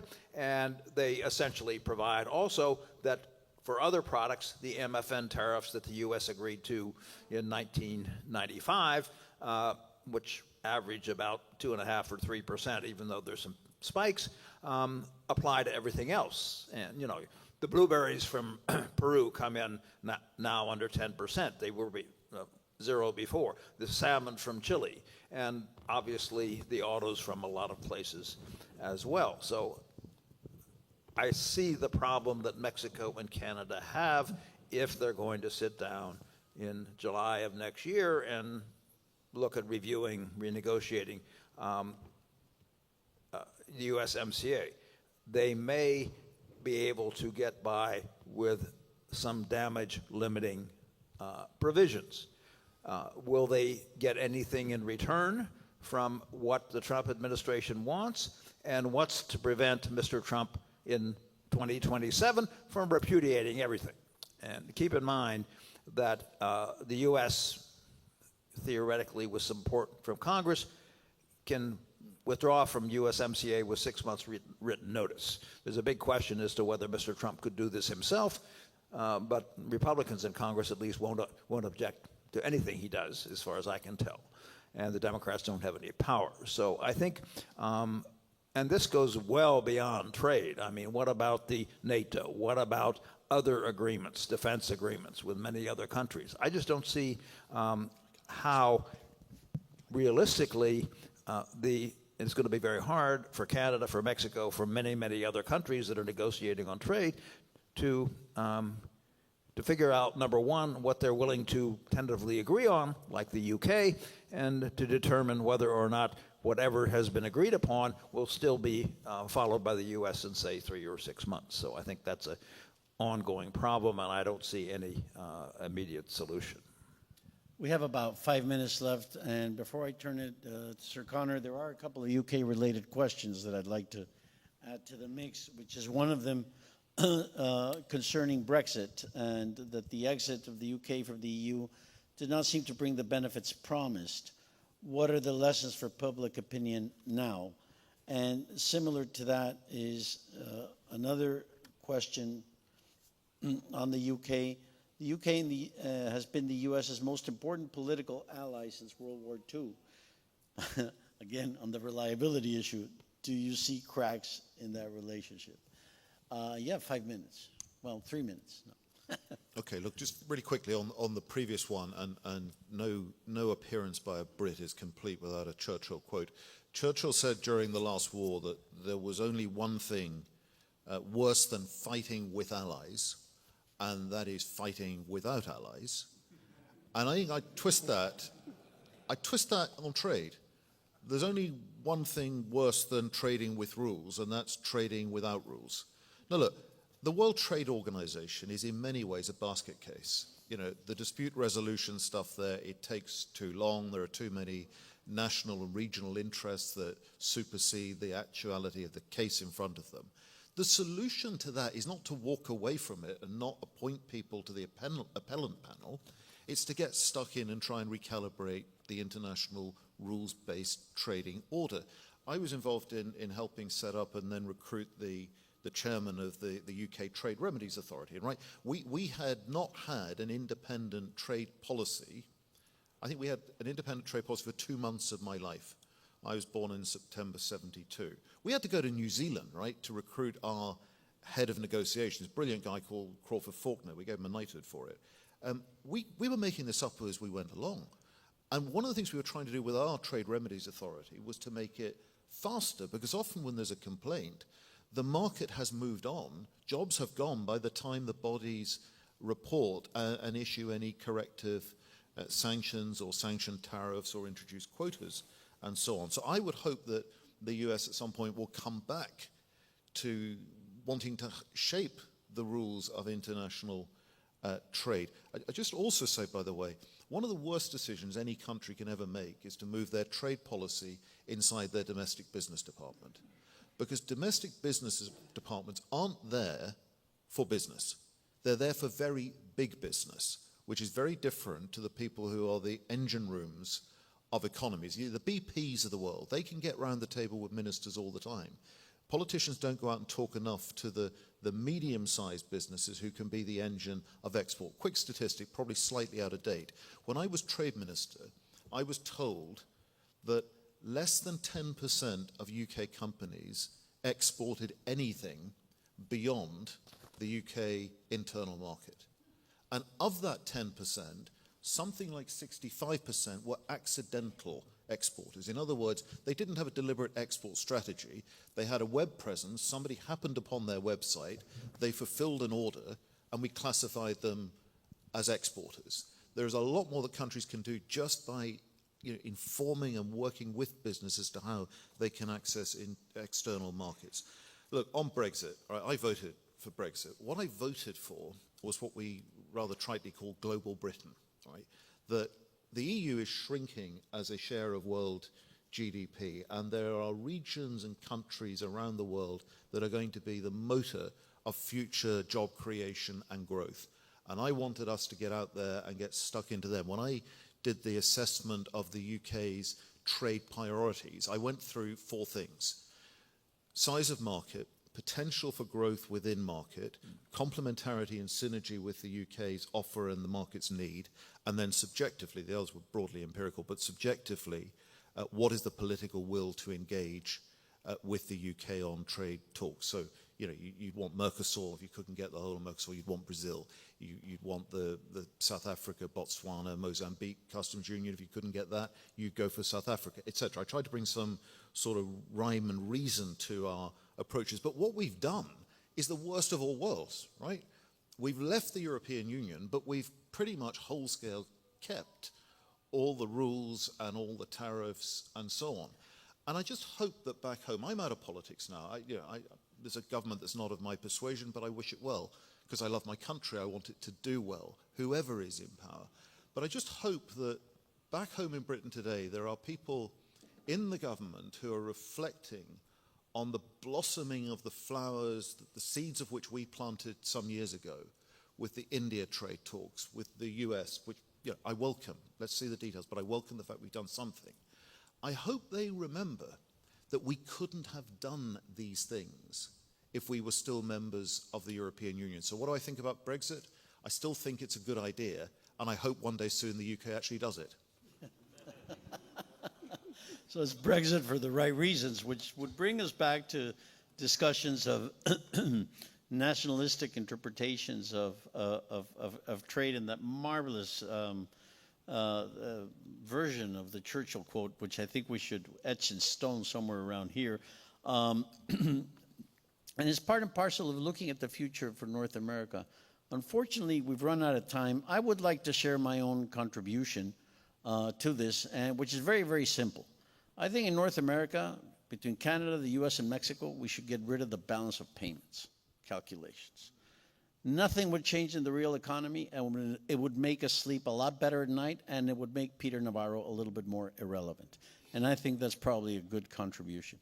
What we have here is just the beginning of a much larger conversation that I'm delighted that the Mexico Center at the Baker Institute has started. I think Rodrigo and Tony have done a marvelous job.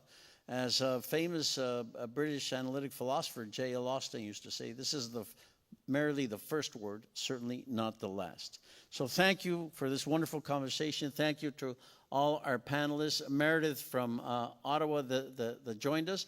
And guess what? Now it's time for lunch. Thank you again.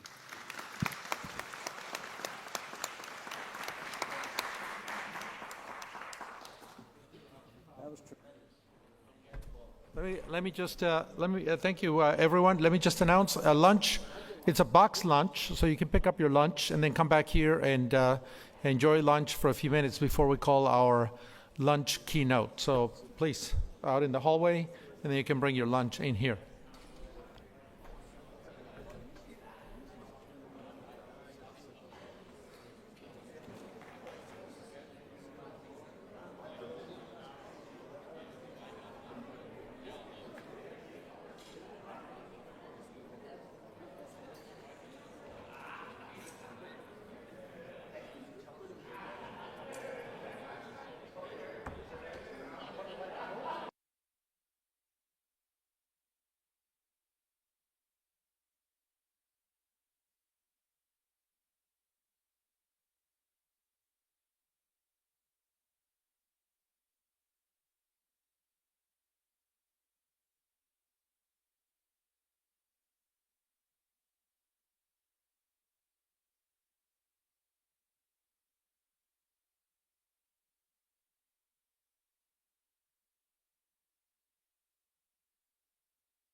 Hello.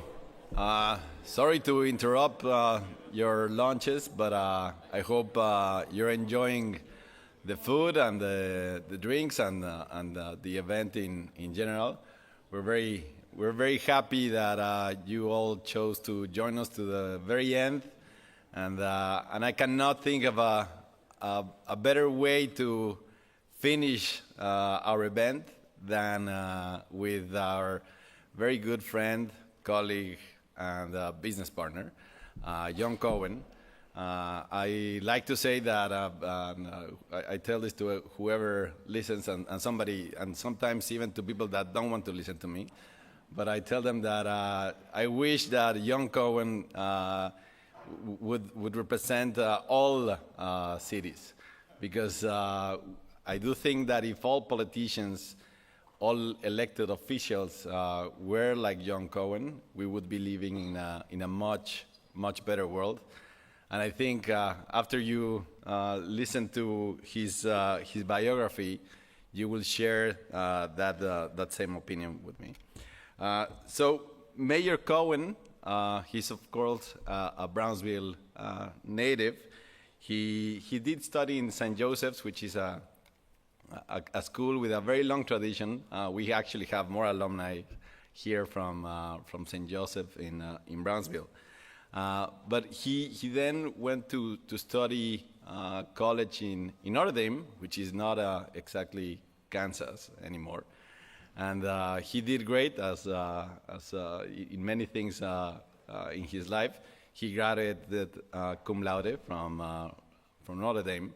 And he then also went to work to New York and Chicago, living the dream. But something that I really admire about John is that he chose to go back to his roots, to go back to Brownsville. And he returned to make Brownsville great, but in the real way. And so John took over the family business, and he has taken the family business Cohen Group to the next level. We feel very fortunate to do business with John. I wish we had all our counterparties to be like the Cohen Group, and you know, in addition to that, that was not enough for Mayor Cohen. He also decided to give back to the community. And so, you know, the first time I went to Brownsville, because I'm not a Brownsville native, the first time I went there, I arrived to the airport, and who was greeting me at the airport? It was John Cohen. But back then, he was a commissioner, I believe. And 2 years ago, in 2023, he ran for mayor of Brownsville. When I found out that he was doing this, I was very excited, because I do think that bringing somebody that has this sense of giving back and that is doing public service in the less selfish manner possible, and actually you could even argue that he's doing it in spite of what would be his best self-interest from a business standpoint, because you know, being a mayor is a full-time job, and he did it, and it has been the best thing that could have happened to the city. You know, we see it everywhere, and we do wish that you know, everybody could be like him. So again, I cannot think of a better way to finish our event than with the words of the sister city of Matamoros, Brownsville, which, as Jacob was explaining, is one of the highest growing cities in the United States. So thank you, John, and thank you for your words.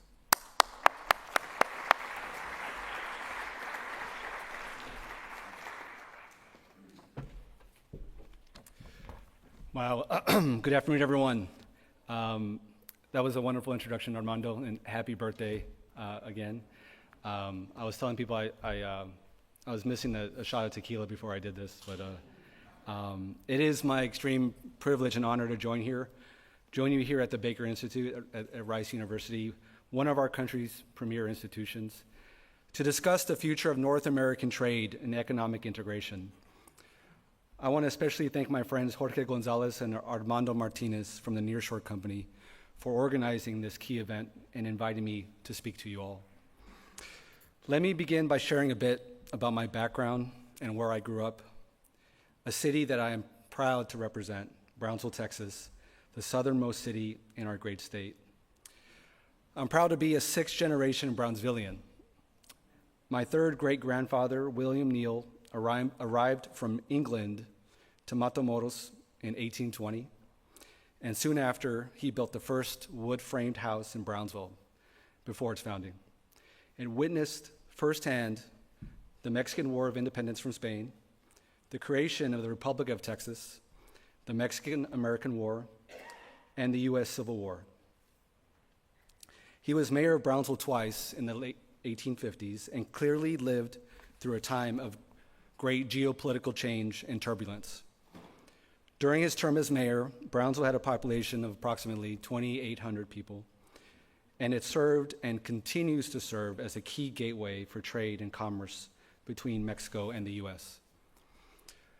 As we stand here today, Brownsville has currently a growing population of over 200,000 people in a binational metro region of over 3.5 million people that stretches across the Rio Grande Valley on the U.S. side and includes Matamoros and Reynosa on the Mexican side.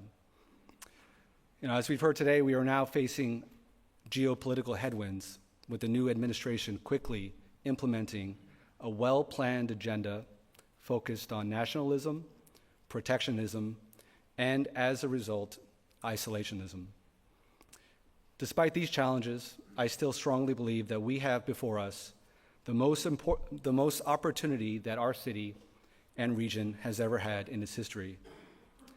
And the stats show, Brownsville right now is currently the #1 city in the state of Texas for job growth, and we are the #1 city in the United States for income mobility for low-income families, we are breaking the cycle of poverty in our community, which is the goal of, I think, every politician in this country. Our economy, our people, and our infrastructure are deeply intertwined with Mexico's, which provide us with an extraordinary advantage and a tremendous responsibility. We must get this right, not just for our cities, but for the entire North American continent. As we look at the broader picture, we stand at the edge of a fundamental realignment in global trade. Our greatest asset is our partnership with Mexico, which is our nation's largest trading partner. Together, we represent a powerful logistics corridor. This partnership is crucial as it enables us to compete on the global stage with emerging markets and established economies alike. Let me frame it like this. Canada, the US, and Mexico are already one of the most tightly connected economic regions in the world. The three countries together trade over $1.5 trillion in goods and services each year. Our supply chains are intricately integrated, and the flows of labor, capital, and innovation do not stop at the border. However, the question now is not where we are, it's where we are going. In the recent years, we have experienced COVID disruptions, geopolitical tensions, and rising costs, which have accelerated a major reevaluation of how and where things are made. This rethinking has led many companies to consider their supply chains and their locations as they seek greater resilience and dependability. The USMCA brought more stability. It modernized rules around digital trade, labor rights, and environmental standards, providing businesses with some certainty. But it did not complete the job. It was a defensive agreement, a patch, not a blueprint. We need to move beyond these foundational agreements and envision a future that is proactive, adaptable, and sustainable. We have entered a new era of proximity, predictability, and production security. Global supply chains are being rewired, and this presents us with a defining opportunity, which is nearshoring. This strategic shift allows us to bring production closer to home, reducing dependency on distant suppliers and enhancing our ability to respond to market demands quickly. So let me be clear, nearshoring is not merely a trend, it's a strategic shift. And at the heart of this shift is a logistics and industrial corridor anchored by cities like Brownsville and Matamoros. This collaboration can drive innovation and efficiency, benefiting both economies. The global economy is shifting rapidly, and supply chains are being restructured. AI and automation are redefining work. Climate pressures are driving a green transition. Furthermore, geopolitics are more fragile than ever. In this environment, standing still means falling behind. So what is next? I'm laying out 5 points where I think we need to focus on. We need to think beyond trade deals. Trade is just one component of economic integration. We must align industrial policies, particularly regarding clean energy, semiconductors, and strategic manufacturing. This requires coordinated investments, shared research and development, and streamlined cross-border regulatory frameworks. The importance of collaboration in technology and innovation cannot be overstated. By pooling our resources and knowledge, we can create a more competitive environment that fosters growth. Number 2, workforce matters. The future of this region depends on skills. This is not solely about immigration or education in each country. It involves recognizing credentials across borders, supporting worker mobility, and investing in retraining as industries evolve. Supply chains are meaningless without people. In Brownsville, we are heavily investing in workforce development, collaborating with institutions like the University of Texas, Rio Grande Valley, Texas Southmost College, and Texas A&M to align training with the needs of aerospace, logistics, and advanced manufacturing. Moreover, we must also focus on attracting and retaining talent. This involves creating an environment where individuals feel empowered to thrive, one that encourages innovation and supports lifelong learning. However, we need a regional, bilingual, cross-border strategy for workforce readiness. The opportunity is vast, but we will not seize it without a skilled workforce that is prepared to act. Number 3, infrastructure needs to catch up. From digital connectivity to border logistics, we need smarter infrastructure that facilitates fast and smooth trade. This includes ports, railways, and highways. Projects like the Florida Mile Bridge in Brownsville and the deepening of the Brownsville Ship Channel are critical. We also require streamlined permitting, bi-national infrastructure planning, and policy alignment that matches the pace of the private sector. Additionally, we need data standards and energy grids. Reliable electricity and energy are essential. The projects we are witnessing, from LNG to advanced manufacturing, necessitate stable and abundant energy.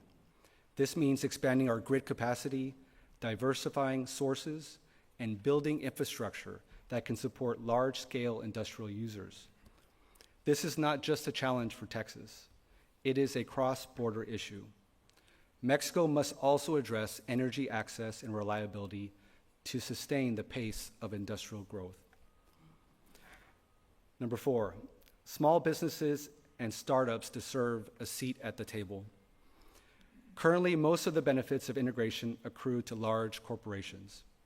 We should be creating platforms that empower small and mid-sized businesses to trade, hire, and collaborate across borders. This is where the next wave of innovation will emerge. We need to support entrepreneurship through funding opportunities, mentorship programs, and resources that enable small businesses to thrive in this new economic landscape. Now, with projects like Rio Grande LNG Terminal, which is a projected $18.4 billion development and is the largest energy project in the United States, we are positioning Brownsville as a major energy export hub. Combined with a workforce of over 436,000 people regionally, the narrative becomes clear. And in Brownsville, our economic development arm, the Greater Brownsville Incentives Corporation, is developing a new industrial park on the north side of town, which is 729 acres. We've already invested $12 million in infrastructure and construction. This is not just theoretical, it's real, it's happening now, and it's designed to seamlessly serve both US and Mexican markets. What we are witnessing is regional integration in real time. Brownsville's growth is linked to the future of USMCA, resilient supply chains, and the reindustrialization of North America. Let's also consider Matamoros, which is just across the river and is home to over 100 maquiladoras, employing tens of thousands of skilled workers that produce a myriad of products that cross the border daily. It's not two economies, it's one binational production ecosystem. So we must ask ourselves, what does success look like in the future? I see success as US companies choosing Brownsville and Matamoros over China, India, or Vietnam for the next plant. I see success as a logistics corridor where ships, trains, trucks, and satellites move goods with speed and precision. We need a workforce that reflects our region, young, bilingual, and ready to build. Public-private partnerships that do not get bogged down in red tape, but operate with urgency. And a region that embraces the idea that integration is not a concession, it's a competitive advantage. So let's stop asking what if and start asking what's next. The moment is now. In 2025 alone, Brownsville is projected to generate over $2.29 billion in capital investment from our top 10 projects. We are witnessing some of the fastest growth in high-income households in the country. And we've only developed about half our land in our city. The runway ahead is long, and we are just taking off. The future of North America won't be written in Washington alone. It will be crafted in places like Brownsville, South Texas, and northern Mexico. This corridor of opportunity is where theory becomes action. So our task is clear. We must invest in people, build smart binational infrastructure, strengthen regional cooperation, and move quickly because the world isn't waiting. We need to leverage technology to enhance our competitiveness. Embracing advancements in AI, machine learning, and blockchain can improve our supply chain, transparency, and efficiency. Investing in research and innovation will not only benefit our industries, but also provide sustainable solutions for our communities. The future of North American trade isn't just about another round of tariffs or exemptions. It's about building a next generation economy. Cleaner, faster, smarter, and more inclusive. Integration is no longer a luxury, it's a necessity. Let's not wait for a crisis to propel us forward. Let's choose progress now. We in Brownsville aren't waiting.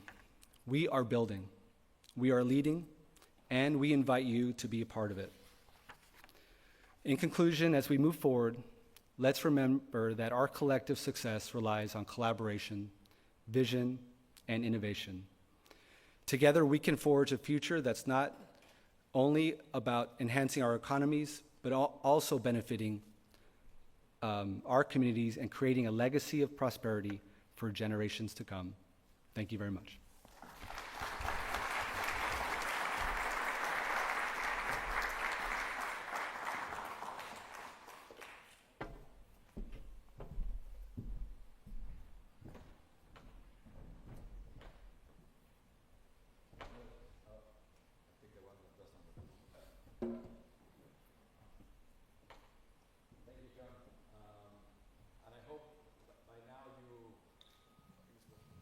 No? It is now. Thank you. You agree with me about how great it would be to have all politicians and all elected officials be a little bit more like John. So thank you for everything that you do.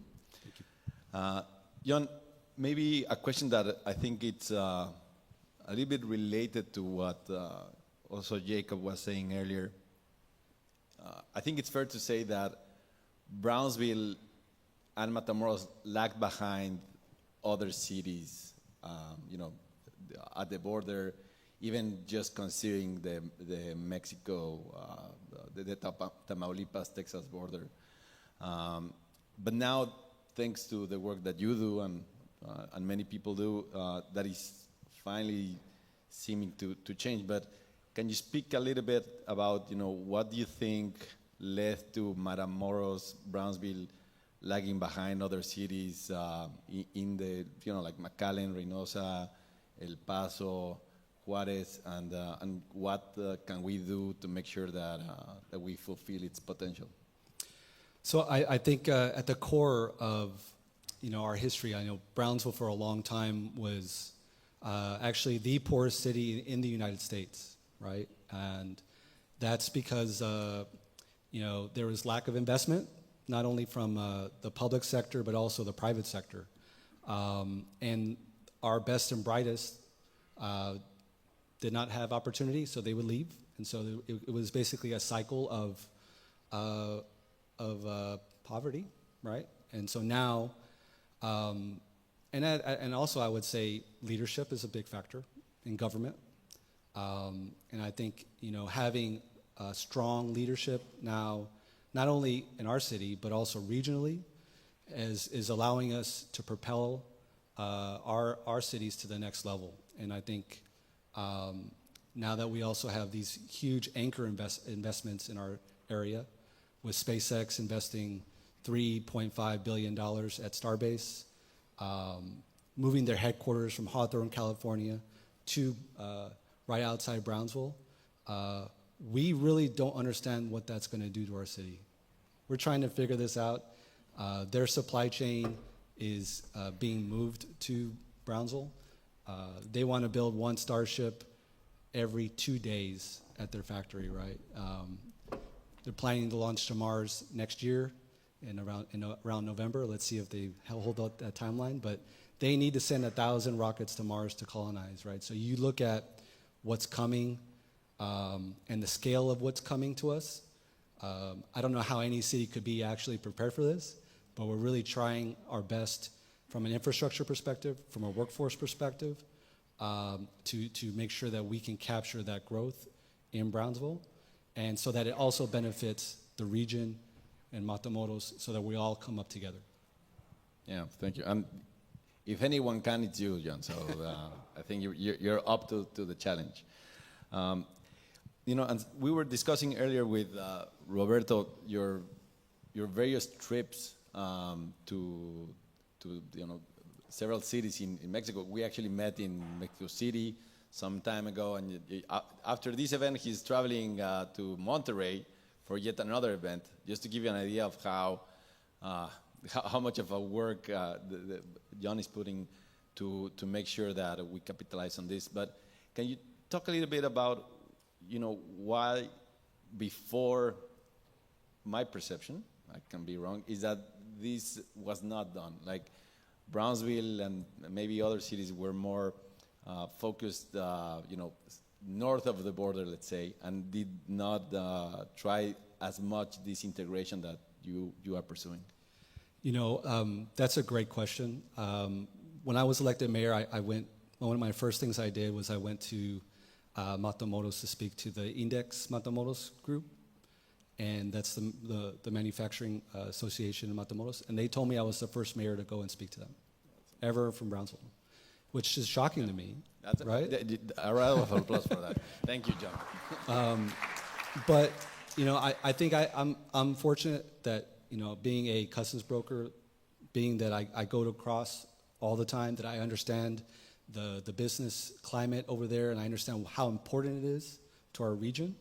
and why it should be a focus. I think I'm able to highlight the potential that we have, and that the things that we need to do to make sure that we are working in unison, that we're all collaborating, because absolutely we are stronger together. And I don't know, I think previous mayors, they didn't have it as a priority. Maybe they didn't know that side. They didn't understand the potential, but I think going forward, that's absolutely a priority of mine, and that's why I'm going to Monterrey right after this, and that's why I'm going back next week to Mexico City. I think there's an enormous opportunity in front of us when it comes to our relationships with our Mexican partners. That I want them to come to Brownsville. They need to stop going to McAllen and to other Houston, San Antonio. No offense, Houston. But we need to be our own advocates, and I think there's the sky's the limit. Yeah. Speaking about local to local relationships, the mayor of Matamoros was recently detained, by supposedly, allegedly detained at the border by CBP, and he had some issues also with the visa. How do you go about managing these challenges about a binational relationship, and because not everything is under your control, and we do everything we can, but then life happens? Well, I think it's, to me, you always have to have relationships no matter who's in power, who's in charge. And I think the opportunities that we have before us, right, when it comes to investment, we cannot take advantage of the full power of what's happening if not everyone's at the table. And I think I'm committed to making sure Matamoros is a part of these conversations, that obviously when companies are coming to look at Brownsville, they understand what's in Matamoros, they understand the supply chain, they understand how to take advantage of the region, right? And I think that wasn't done before either.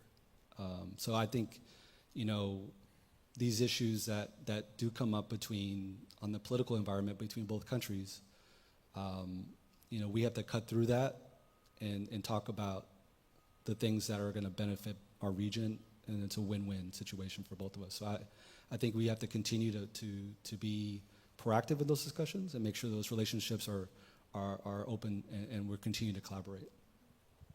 Thank you, John.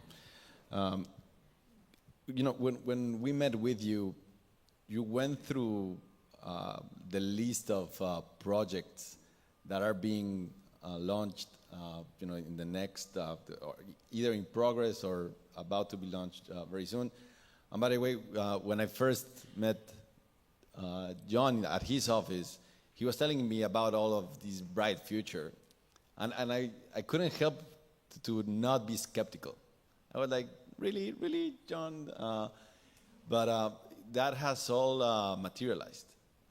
So I was wondering, because maybe for the benefit of everybody, if you could go through the list of the projects, because we were even surprised about how Brownsville even uses seawater as part of to provide water to the city, and those are the kind of things that I don't think everybody's aware of. No, absolutely. I think from an economic development perspective, I would say if you include the Port of Brownsville and SpaceX, you combine all those projects, it's close to $40 billion of projects, right? And the total value of Brownsville is $10 billion, right? So you're that's a 4x growth in capital investment of our, in the region, right? In basically 1 or 2 years, right? It's transformative. So at the port, I mentioned we have Rio Grande LNG, which is building their liquefied natural gas export terminal, that they're already working on phase 2, and that's going to bring that project up to $30 billion, just that project. And that will be able to export 25% of the natural gas in Texas to foreign markets, primarily Europe and Asia. And then there's another LNG project behind that, which is Texas LNG. There's a refinery that's a hydrogen-powered refinery in the works. It's a multi-billion-dollar project, and they will construct a power plant next to it as well that will help serve power to Brownsville. So that, just in terms of resilience, that will help Brownsville. And then going to your point about our water situation, right, which is a constant concern nowadays. We are at historic lows when it comes to our reservoir levels in the Rio Grande River. The Rio Grande Valley gets their water from the river. Right now it's around 20% capacity. So about 20 years ago, Brownsville decided to build a desalination plant to extract brackish water from the ground, which is has about 10% the salinity of seawater. And we convert that into potable water, right? And so that plant provides 30% of our water. And so we are looking at doubling that plant and optimizing it. That's like a $250 million project. But we have a plan to deal with the water crisis. And I think we are very well positioned to do that. I don't think many other cities in the state have that. So we're fortunate there. Power is an issue for the state. And, I think this next legislature will provide more funding opportunities and more planning in terms of being more resilient at the state level, because it is we do have a grid that everyone pulls power from. So if Brownsville has issues, we all have issues, essentially. But in Brownsville, we're already starting to see the effect of what's happening at SpaceX in terms of their supply chain moving. There's a number of suppliers that are coming to Brownsville. And our industrial park that we're building, the first phase is already, it's 90 acres and it's already 2/3 committed, right? Of people wanting us industrial property. So all of our industrial space in terms of warehousing is full. So we are trying to get more capacity there. It's a challenge because, as everyone knows, construction prices are high, interest rates are higher, and you don't know if you're going to be able to get those rents in the future, right? So, but at some point, we need developers to come in and build space. And I think there's at least two other private industrial parks in the works. And I think we're also focused at our airport, which is an international airport. We have a $90 million terminal that opened during COVID, and we're focused on. I think that has a very bright future when it comes to cargo, because SpaceX will be, I think, a heavy user of that airport. So we're doing lots of different master planning in our city when it comes to everything from our airport to transportation to our downtown to our park systems. We're making sure we have a plan to invest our capital going for the next 20, 30 years. So we're trying to be very strategic about it. Congratulations. And it reminds me about the two pictures that Jacob showed, like the before and after in New York. And we have not been, we're not Brownsville native, but I can tell you from the time that we started traveling to Brownsville to now, the airport to begin with. The previous airport was like, let's say a very small town beach type of airport.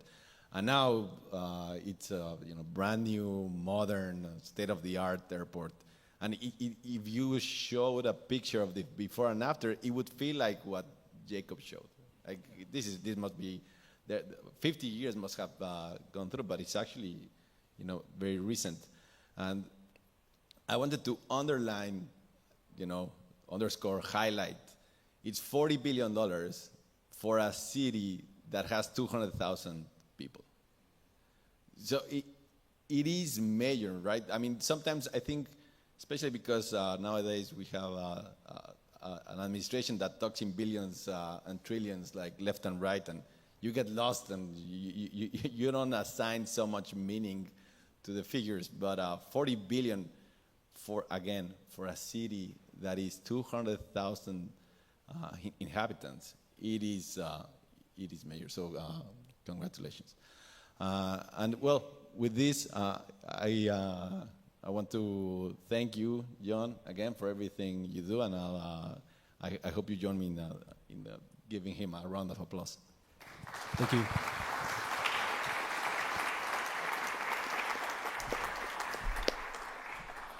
Well, so I just want to take a minute to thank you all for being here. I want to thank the Nearshore Company for sponsoring this project. We're always open to partnerships, so if you're interested in working with us in particular projects, let me know. We're here at the Baker Institute, the Center for the U.S. and Mexico.